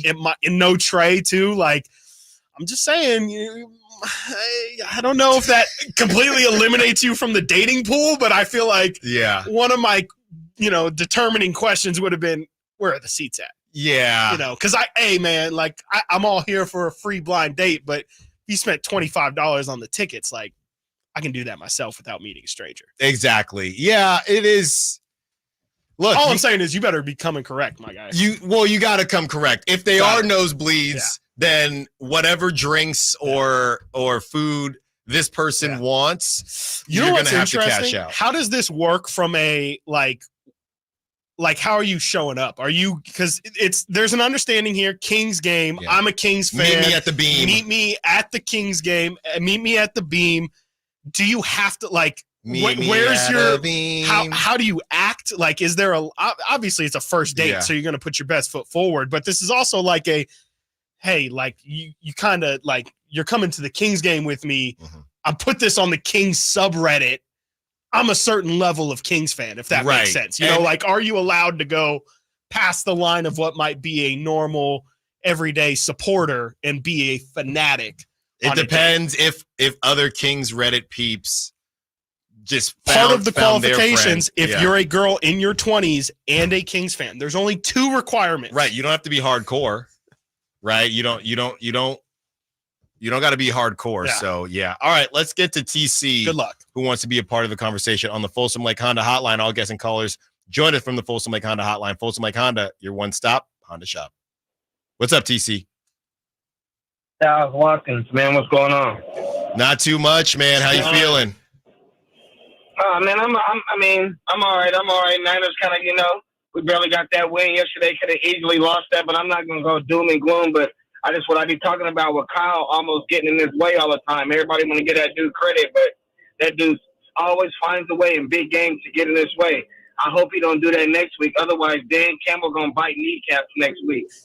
For sure. Yeah. For sure. Mm-hmm. I'm just being honest. As far as the Kings, hey, I'm with you, Stiles. Chris, hey, I'm with y'all. A move has to be made. A move will be made. Somebody getting left. I would love to. I wouldn't love to see it like that, but I would love to see a move make somebody getting traded, somebody being left on this road trip, and we shake up the team. Because how it is right now, bro, it is not handling, bro. We in AC. Like, I know it's all the same. The same record. No, bro, it doesn't even look the same. This team isn't even gelling how they should be gelling. Not saying that they're funking and that they're against each other, but a move has to be made, Monty. You have to pull the trigger on a trade, bro. Something has to shake up, Chris. I'm with you. That's all I got. Yeah, something has to happen. Thanks for the call, as always, TC. Something has to happen. Like we said, the trade deadline is February 8th. So this all ends, people. And I know we've joked about the murmurs and rumors, but this all ends pretty soon here. Yep. And we're going to be left with what we're left with. We're going to be talking about, I guess, free agents that nobody has picked up. That's going to be next. But at that point, it's not going to, I don't think, move the needle, right? You get a JTA type player or G Leaguer or somebody like that. Kessler Edwards. So again, looking at the schedule, they get back for a game against the Pistons, I believe, on February 7th. Okay, February 7th. The deadline is February 8th. So they're on the road after tomorrow until essentially the deadline closes. Crazy. And to be honest, I don't think they care about this, but logistically, I think it's easier to make a trade that way. You got a nice long break. Somebody's just not going to be back in the bus with you when you go to one of those spots. That's how I feel. I mean, I think that they've got to get it done during the road trip, and I'm looking at some numbers here, and it feels like everything is just, it's not clicking how it's supposed to be. And I know that the guys, again, I know they say that they're more connected than they've ever been, but on the floor, I mean, it just defensively, it's been a mess, because even these past, on this losing streak right now, you've looked good. Like, you've looked really good at points. And the fact you can't get the results, I think, is incredibly disappointing. And, maybe it's them leveling back out. They got some wins they shouldn't have gotten. Now they're getting some losses that they probably shouldn't get. But I think that there's something wrong with this roster. And I'm going to continue to say, and I'm not going to stop until a trade is made, that they need to do something if they want to have success this year. Yeah. All right. Get into a break. When we get back, prop talk. Get your props in. We'll go over our records. And Chris's is better than mine. Stiles and Watkins, Sactown Sports. Trying to find out where to catch your favorite team's games? Are you a fan of the Kings, Niners, and the NFL? Well, Sactown Sports has you covered. Touchdown! San Francisco! It's all on his shoulders. Cox rocks. He fires for the win.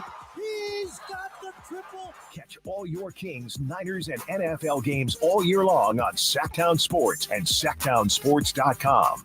Beachhead Deli on 711 K Street is now your place to go in downtown Sacramento prior to all the games, concerts, and events. Conveniently located just across the street from the arena, Beachhead Deli features the finest gourmet sandwiches and craft beverages anywhere. Beachhead Deli at 711 K Street is also your premier lunch destination 7 days a week. Come by and say hi to new owner Brad Wakai. He's so excited to take care of all your taste bud needs. That's Beachhead Deli at 711 K Street in Sacramento. The Sacramento Sports Hall of Fame celebration is back Sunday, February 4th at Thunder Valley Casino. Meet and greet the class of 2024. Matt Barnes, James Donaldson, Leon Lee, and Jamie Whitmore. Don't miss Sacramento's best sports night of the year. Food served between 6 and 7 p.m. Live entertainment with comedian Dennis Gaxiola.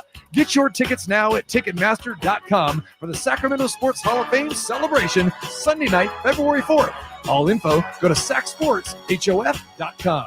Have you ever envisioned having $500,000 in advertising to conquer the remodel market, but felt overwhelmed at the thought of going it alone? Now you don't have to. Join Subcontractors United and share your advertising with 2 other contractors in your trade. Get $500,000 in advertising for only $1,042 a month. We are so sure this will work that we're giving away free advertising until June 2024 to qualified contractors. Visit subcontractorsunited.com today. The Arnold Law Firm has seen how an injury can turn anyone's life upside down. Whether it's a slip and fall, a car accident, or any other kind of injury. For almost 50 years, the Arnold Law Firm has been here to help you through the entire process to protect you and your family. If you are ever injured or in an accident, call the Arnold Law Firm. The Arnold Law Firm, providing real justice for you since 1975. Call 916-777-7777. That's 916-777-7777. Sacramento's premier music festival, Country in the Park, is back. 2 big ol' nights, May 17th and 18th at Cal Expo with Brantley Gilbert, Dustin Lynch, Walker Hayes, and more. 2-day GA tickets are on sale now, starting at $85, or upgrade your experience with VIP or pit passes. Country in the Park, May 17th and 18th at Cal Expo. For more information, visit CITPfest.com. Brought to you by Oak Ridge Winery. Winter is coming. I know you know that, but are you prepared to keep your family warm all season long? At American Energy Heating and Air, their goal is to exceed your expectations of the heating and air industry by valuing the customer experience and making your home comfort system as efficient as possible for the most value. So book your $49 furnace tune-up and safety inspection today. Prevent dangerous gas leaks. Extend the life of that furnace and save on your energy bills. And here's the guarantee. This isn't a sales call. They're not getting in the door so they can try to sell you a bunch of stuff. No, they're just going to do what they say they're going to do.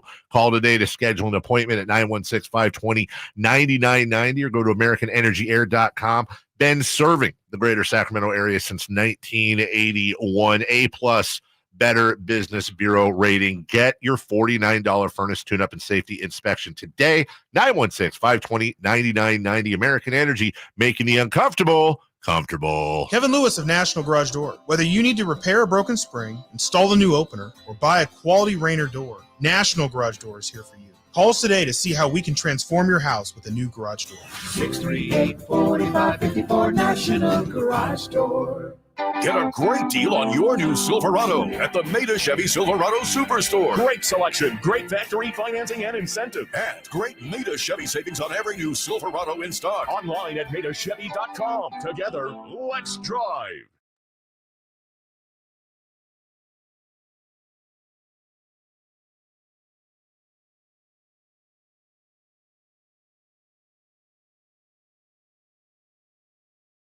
On the move?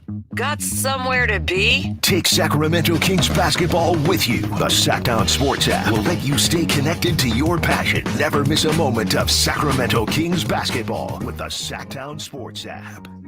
For a precision-crafted performance, the decision is easy. A new Acura from Acura of Stockton. Get the driving experience you've been waiting for in a new Acura. Get the best selection and customer service you deserve from Acura of Stockton. Shop in person or use our online express store at AcuraofStockton.com. Acura of Stockton will buy your trade, even if you don't buy from us. Don't settle for less than precision-crafted performance of a new Acura from Acura of Stockton and AcuraofStockton.com.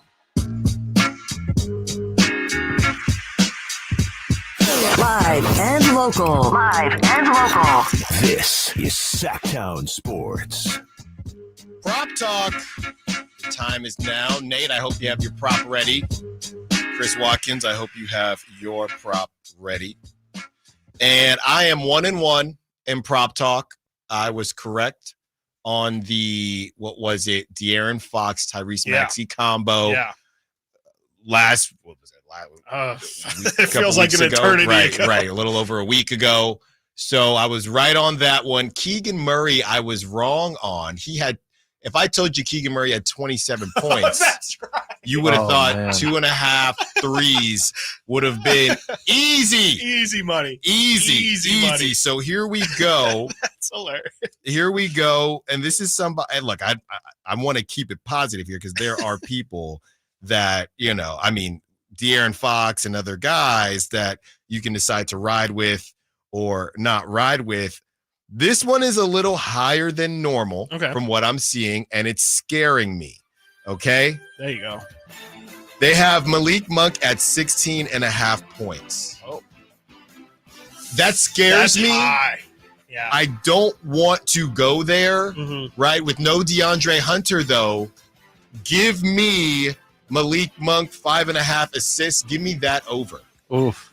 5.5 assists? Okay. I like that. I like Malik. There's a combined rebounds assists at 9, and I like the over on that. So I think that plays well. In my mind, I can't recall Malik getting very many rebounds. I mean, he's a hustle player though, right? Right. So he ends up with the ball a few times, and he gets those 6 assists. I don't know what happens when it's even. What do you mean when it's? His numbers at 9. It just a push. It just depends on what else you have. If you have nothing else, then it's just a push. Okay, but what if it's part of your parlay though? They will take it off. So if you put in 5 and one pushes, then they'll judge it off the 4. A lot more complicated than just having the half point. But all right, it is. Yeah. It definitely is. But I think that's how fair. Vegas wins. So I'm gonna go over Malik Monk. Vegas always wins. Sure do. I'm gonna go over on Malik Monk. Prop talk 5.5 assists. I do really like it. I like that a lot. I was looking at it earlier, and I want to make sure I got it right. Atlanta is 29th in the NBA in terms of opposing team assists. So that's a really good number, and I would definitely look. They average 29 opponent assists per game, which is crazy. Like if you're averaging 30 assists as a team, you're probably going to be top 3. So the fact that Atlanta pretty much every single night is giving up 29 assists is insane. So the Kings better keep the ball moving tonight. I like, let's see here. Trying to think. I had a couple of them in mind. You know where I'm going to go? I'm going to go on the other side since we rarely go to the other team. I like Jalen Johnson. I saw it 1.5 dunks for Jalen Johnson. The dude is a highlight machine, like a highlight factory.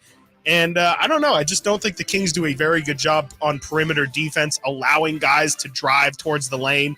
I could see at least 2 dunks for Jalen Johnson. Absolutely. So I'll go over 1.5 dunks for Jalen Johnson. Yeah, I mean, that guy jumps out the gym. He does. And he was actually labeled as one of the 2 Hawks untouchables, right? Absolutely, right. They really must believe in that kid if you're building around him and Trae Young. Cool. So, Nate, you have over 1.5 dunks for Jalen Johnson. Yeah. Interesting. Could burn you. I think he's got, let me see his dunk count on the year. He's at 49 dunks this season in 28 games. So, I mean, averaging about 1.5 per game. Nate? I got, Harrison Barnes. Oh, man. Offensive rebounds set at half. So all or nothing, basically, on offensive rebounds. It's really, and he's really averaging like 1 rebound a game, it feels like. Right. So it's just, is that 1 rebound going to come on the offensive end? So risky. It sounds like if you're doing the implied odds there, I would say it's probably a good bet because, again, HB barely gets rebounds in the first place, and what are the odds that the rebound he gets is going to be an offensive one, which is harder to get than a defensive one. So the logic makes sense there, I guess. This is one that would ruin your parlay for sure. Everything else hits. I'm done with Harrison. Yeah. I would stay away from Harrison, but it's your journey. Yeah. Are that what you're going with? I'm taking the offensive rebound. I'm going to go one. Just because. I love it. 1-800 gambler. I don't know what possessed whatever app it was one day. It was a Harrison Barnes over 1.5 assists in the first quarter. It was the easiest situation I have ever seen. I don't know why they did that. I don't think they ever offered it again. Yeah, no, never again. I would take 1.5 assists per game. I might take that under. Please. Let alone, are you kidding? But I guess they feel like it's safe because that's when he plays the most, when you know he's going to play. If he's going to get it. I hate that. I guess I love it for easy money on the under, but I just, oh my goodness. I don't know why, what would possess you to put that up? Okay, that's the prop talk. You have 5.5 assists over for Malik Monk. It's a strong one. You have 1.5 or 1.5 dunks. 1.5 over 1.5 dunks. Over for Jalen Johnson, and you have for Nate. You have 0.5 offensive rebounds for Harrison Barnes. I think it's crazy. It's crazy enough to work. Well, while we're on it, like we said, they go on a road trip. They get back essentially. They basically get back when it's the trade deadline. Yeah. Will Harrison Barnes come back to Sacramento? Yeah, to get his stuff. Okay. Yeah. Will he play another game in Sacramento after tonight? You like that one, Chris? That was a good one. I'm gonna say yeah. I think so too. Yeah. But that means that you don't think they make a move, or they made a move with other pieces? I think they might make a move with other pieces. I still feel like, especially if you look at some of the other lesser names that the Kings have been kicking the tires on, I've seen Kevin Huerter's name thrown in those. I've seen Davion Mitchell's name. I haven't really seen Harrison Barnes' name thrown in there unless it was with the Siakam or with the OG. And if I had to read into that, I would say it's maybe because you still kind of need guys like Harrison Barnes in terms of profile. Like, it turns, if you just sub Harrison out for, we'll just say Jeremy Grant. Right. Well, then you still only have Keegan and Jeremy Grant as your length, and you don't really have an excess of those guys. You have Trey Lyles and Sasha. But if you keep Harrison, if you can make a move and bring in, again, just a random person, Dorian Finney-Smith, Jared Vanderbilt, whoever, and keep Harrison Barnes, well, then it's, okay, we have 3 different options at going, and it's just it's turning a weakness into, I wouldn't say a strength, but at least something you can play with, whereas you're still pretty weak at the position overall if you ship off Harrison. Yeah. I my guess is that he is playing again. Let's say, I just don't think they're going to do anything. That's been my stance for the last couple weeks here. So let's turn it into a prop. 1.5 players returning: Harrison Barnes, Kevin Huerter, Davion Mitchell. Oh, under on that. Under. Let's just say they're not in general. Let's just say in general. It doesn't have to be those specific guys. Sure. I just don't think they're doing anything. It's still 2 weeks away, or more than that. Yeah, we're more than 2 weeks. I'm going to say over. I'm going to say how, you know what? Here, how many new faces does it have to? Because it doesn't have to be. It could be a 2-for-1. It could be. There's going to be one. It's going to be JTA signed to another 10-day. That doesn't count. That would not be. Yeah, that would not count. That would not count. New face. I'm going to say one new face. I could not tell you who it is, though. Could be a random. I'm telling you. Money move guy. They're not doing anything. So is the line? Are we taking pushes here? So is the line going to be 1? I'm taking the under.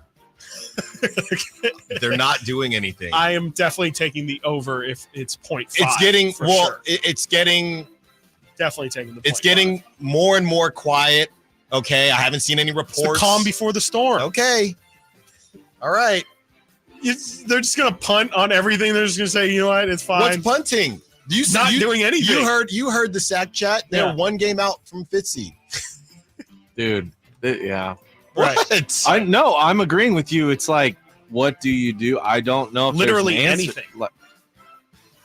anything. I don't know, man. I mean, I'm it could definitely still happen because it's not like we're seeing a bunch of other trades, right? People are definitely froze. Things are frozen right now. Yeah. It's just a matter of what's going to unfreeze it. I thought the Pascal move would unfreeze some things. I maybe they're waiting for the Lakers. I don't know, but I'm waiting to see. Okay, I will be even more positive. I would be even more positive that they weren't going to do something if other things were happening because you'd have less people involved, right? The fact that nobody's doing anything is making me think, okay, I guess we're all just going to wait for February 8th again. And there's going to be one trade. Happens, yeah. Usually everything happens within a 48 to 24 hour span of the deadline, and it's just a big rush of everything happening, and we're all trying to – usually the actual hour leading into the deadline's pretty dead, but I feel like we're going to get a lot of trades. I think we're getting a little impatient, and I think this is definitely the calm before the storm. The Kings did, quote-unquote, nothing last year at the deadline, still brought in a new face in Kessler Edwards. I'd be shocked if there's not 2 or 3 new players. He might be on the way out. He might. Yeah. He definitely might. I still don't really get that move. Yeah. I mean, it was for cash considerations. Yeah. They didn't really trade anything. Or if they were to have a plan, I know what their plan is with Colby Jones. Yeah. I know what their plan is with a lot of guys. I don't know what their plan ever is, maybe what it was or what it is. It was just it was not even a risk. It was just a flyer. I mean, I think they hoped Kessler Edwards would play better during Summer League. He really didn't show much of anything. You think he'll still be in the league after this? Oh. I'm sure he'll float around. Yeah. He's Detroit. in Stockton right now, funny enough. Yeah. In the G League. I don't think the Kings have sent him down to the G League before. Wouldn't surprise me if he floats around. He's got some tools, but nothing super special yet. Yeah. All right. Get into a break. When we get back, dog segment with Stiles and Watkins, Sactown Sports. On the move? Got somewhere to be? Take Sacramento Kings basketball with you. The Sactown Sports app will let you stay connected to your passion. Never miss a moment of Sacramento Kings basketball with the Sactown Sports app. For a precision-crafted performance, the decision is easy. A new Acura from Acura of Stockton. Get the driving experience you've been waiting for in a new Acura. Get the best selection and customer service you deserve from Acura of Stockton. Shop in person or use our online express store at AcuraofStockton.com. Acura of Stockton will buy your trade, even if you don't buy from us. Don't settle for less than precision-crafted performance of a new Acura from Acura of Stockton and AcuraofStockton.com. Carmichael Dave here for Jiffy Lube, your proud sponsor of the Drive of the Game. Now listen to every Kings game for Gary Gerald's Drive of the Game call, then listen to Jason and myself the next morning for a chance to win a $100 Jiffy Lube certificate, courtesy of all the Jiffy Lube locations in the greater Sacramento area. Get your vehicle ready for the holiday driving season at Jiffy Lube today. Oil changes, wiper blades, tire rotations, and more. For more information, go to jiffylube.com. Plantar fasciitis feels like pointed, sharp pain, very intense. It can make your eyes water. It makes you walk funny because you're trying to get pressure off your heel. I had instability. I was so frustrated. I didn't know what to do. And I was driving past the Good Feet store. I mean, why not? Give it a try. For over 20 years, we've been helping people like Teresa actually live the life they love without their feet getting in the way. They wanted to make sure they fitted me with the right thing. And so they brought out several different arch supports and gave me the opportunity to try them in shoes and walk around with them until they found the perfect ones for my feet. I had no idea that they would be that patient, and I had no idea they would be that kind. And you just knew, like, your feet, just when they got on the right ones, they were like, oh yeah. And it really did make a big difference. It made my foot not hurt. I'm Teresa, and that's my Good Feet story. See what we can do for you with a free personalized arch support fitting at the Good Feet store. Visit the Good Feet store in Sacramento, Roseville, and Vacaville. Folsom Lake Ford has trucks. The F-150s are here. Explorers, Expeditions, and a huge selection of Broncos and Bronco Sports. They're in stock now at Folsom Lake Ford. Shop Folsom Lake Ford, your truck headquarters right here in Sacramento for your favorite Ford models at good, fair prices. Short on cash? Buy any new Ford with 0 down. Save big with low interest finance rates. Plus, Folsom Lake Ford is paying top dollar for all trades. We want your vehicle regardless of mileage or condition. This could be the best time to buy a new Ford. Check out the huge inventory online at folsomlakeford.com or stop by the dealership and see the most recent arrivals. Looking for something special? Give them a call and tell them Doug Christie sent you. Folsom Lake Ford in the Folsom Auto Mall, your trusted dealer, my trusted dealer for over 30 years. FolsomLakeFord.com. 0 down with approved credit. Get your retirement savings to play ball with your retirement plan. Call Cap Trust today at 916-924-7527 or log on to captrust.com.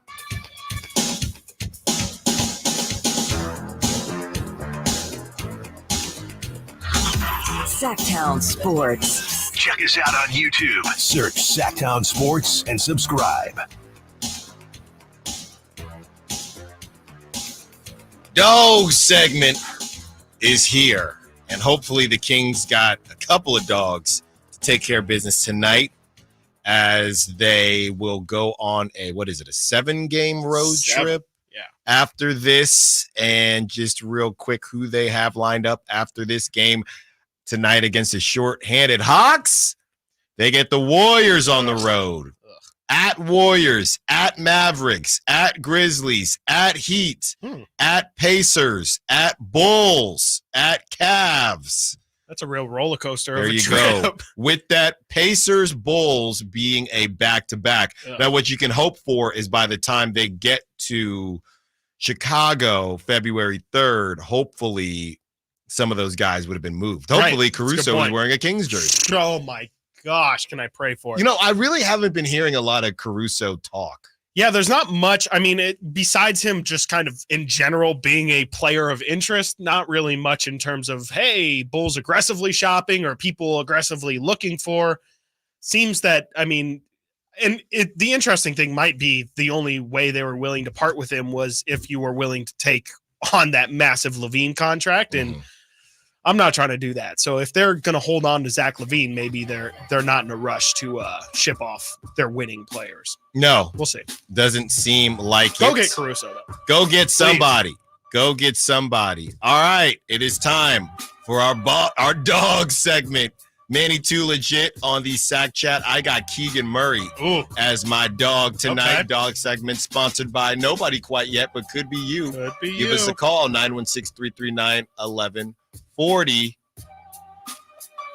You have Campio, Silva, Murray, and Domas, 30 points or more today. That is from Silva, Murray, and Domas, his dogs. Okay. So you have Keegan, you have another Keegan, and Domas. Chris, who do you have? Yeah, I like Domas as an option. I feel like I've been taking him a lot recently, and it's pretty easy to take him when he's just, stuff in the stat sheet the way that he is. He's going against Clint Capella today, who is an interesting matchup with him. He's got some strength in the pass. He's strong some too. verticality. He's strong too. Yeah, that'll be and going against Onyeka Okongwu as well, who's a little bit smaller, but a pretty solid dude. So it's going to be interesting to see how that battle goes. I'm gonna go Deandre. When you don't have Trae Young out there, he's gonna be facing DeJounte, I assume, for a majority of tonight. Somebody it's gonna be a big battle. DeJounte. Gonna be a big battle. Take DeJounte's over. Bro. I would just seriously feel like look he at might go off. Yeah. So here's the thing with De'Aaron, and I just noticed off the top of my head, they refuse, going back to prop talk, to the lowest he'll go is 26 and a half. Tonight he's at 27 and a half.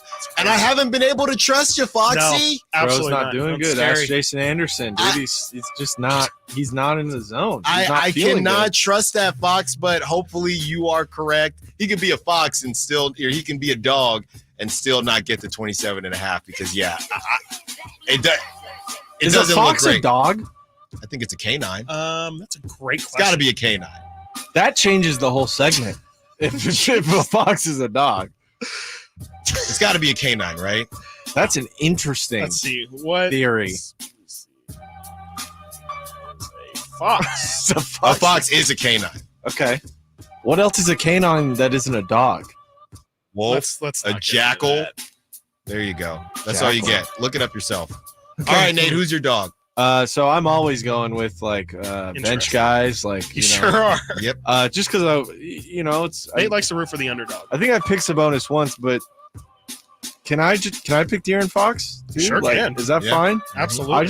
I want him to get healthy and happy. Healthy mentally or whatever's going on. I don't think there's a physical issue with him, but I'm just ready to see him take over and kind of change the narrative a little bit about what's going on with this team. It's doom and gloom lately. Yeah. Well, speaking of the opposite of doom and gloom, Johnny P. DeRosa on the Sack Chat is the opposite of doom and gloom. Dog, Monk, 26 points, 4 rebounds, 9 assists. Oh, he's I'm taking looking the at over in the, that prop talk. there. Yeah. That's an over at everything. Yeah. I'm looking at the December 29th game that they just played against Atlanta, which took the halftime comeback, if we remember correctly. De'Aaron Fox had 31 and 8 assists, 5 rebounds, 10 of 20 from the field, 8 of 16 from 3 in that Atlanta game. My goodness. needed Domantas everyone. Sabonis, they sure did. Domantas Sabonis, 25, 10, and 7 assists, 12 of 17. Malik Monk in that December game, 15 points, 8 assists. So that's looking good for your prop. And the other significant contributor was Trae Lyles, 19 points, 6 rebounds, 4 of 9 from 3. Trae Lyles was on that December 29th game. And then on the Atlanta side, guessing he made the first one. I guarantee he did too. On the Atlanta side, it was actually a pretty even split between a lot of their stars. So it's going to be interesting to see who kind of takes the reins today. Trae Young obviously was their leading scorer, 24 points. Big thing for Trae Young. He was 7 of 7 at the free throw line. I wonder what that's like.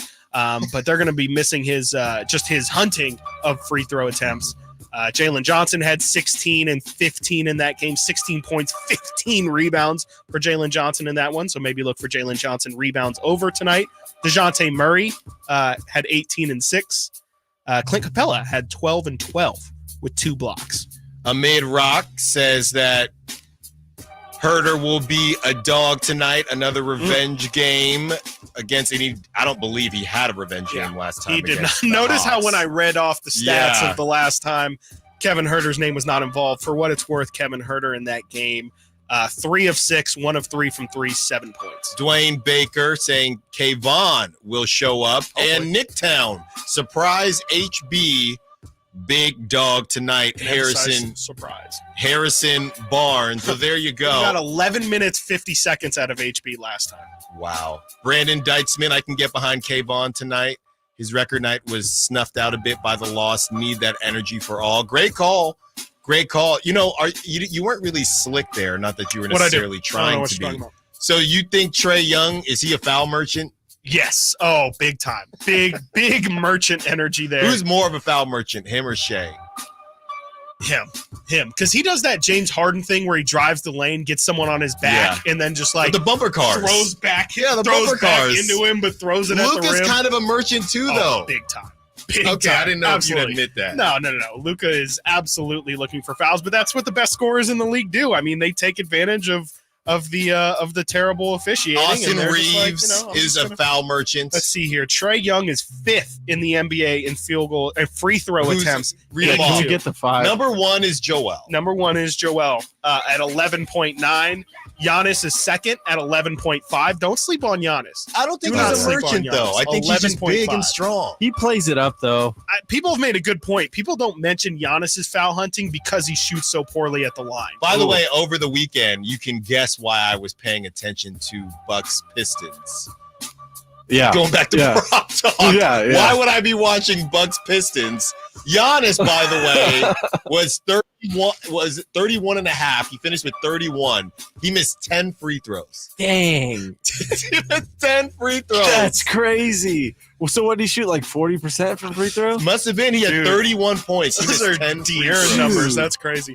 That's Shai insane. Gilgeous-Alexander 3rd in the NBA free throws, 8.9. Luka 8.7. and Trae Young 8.2. All the merchants.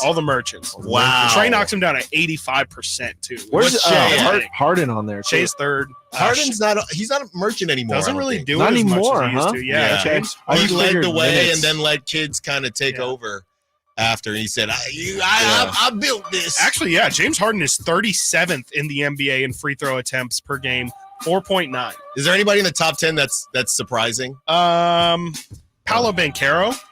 He's at not a merchant. He's just strong. Merchant or strong? He's Bam just strong. Adebayo. Could argue also Yeah, strong. just strong. AD. Austin Not Reeves got to really. be close. I mean, Dame. Dame is a foul merchant. Dame's at 8. Jimmy Butler's at 8.1. Steph.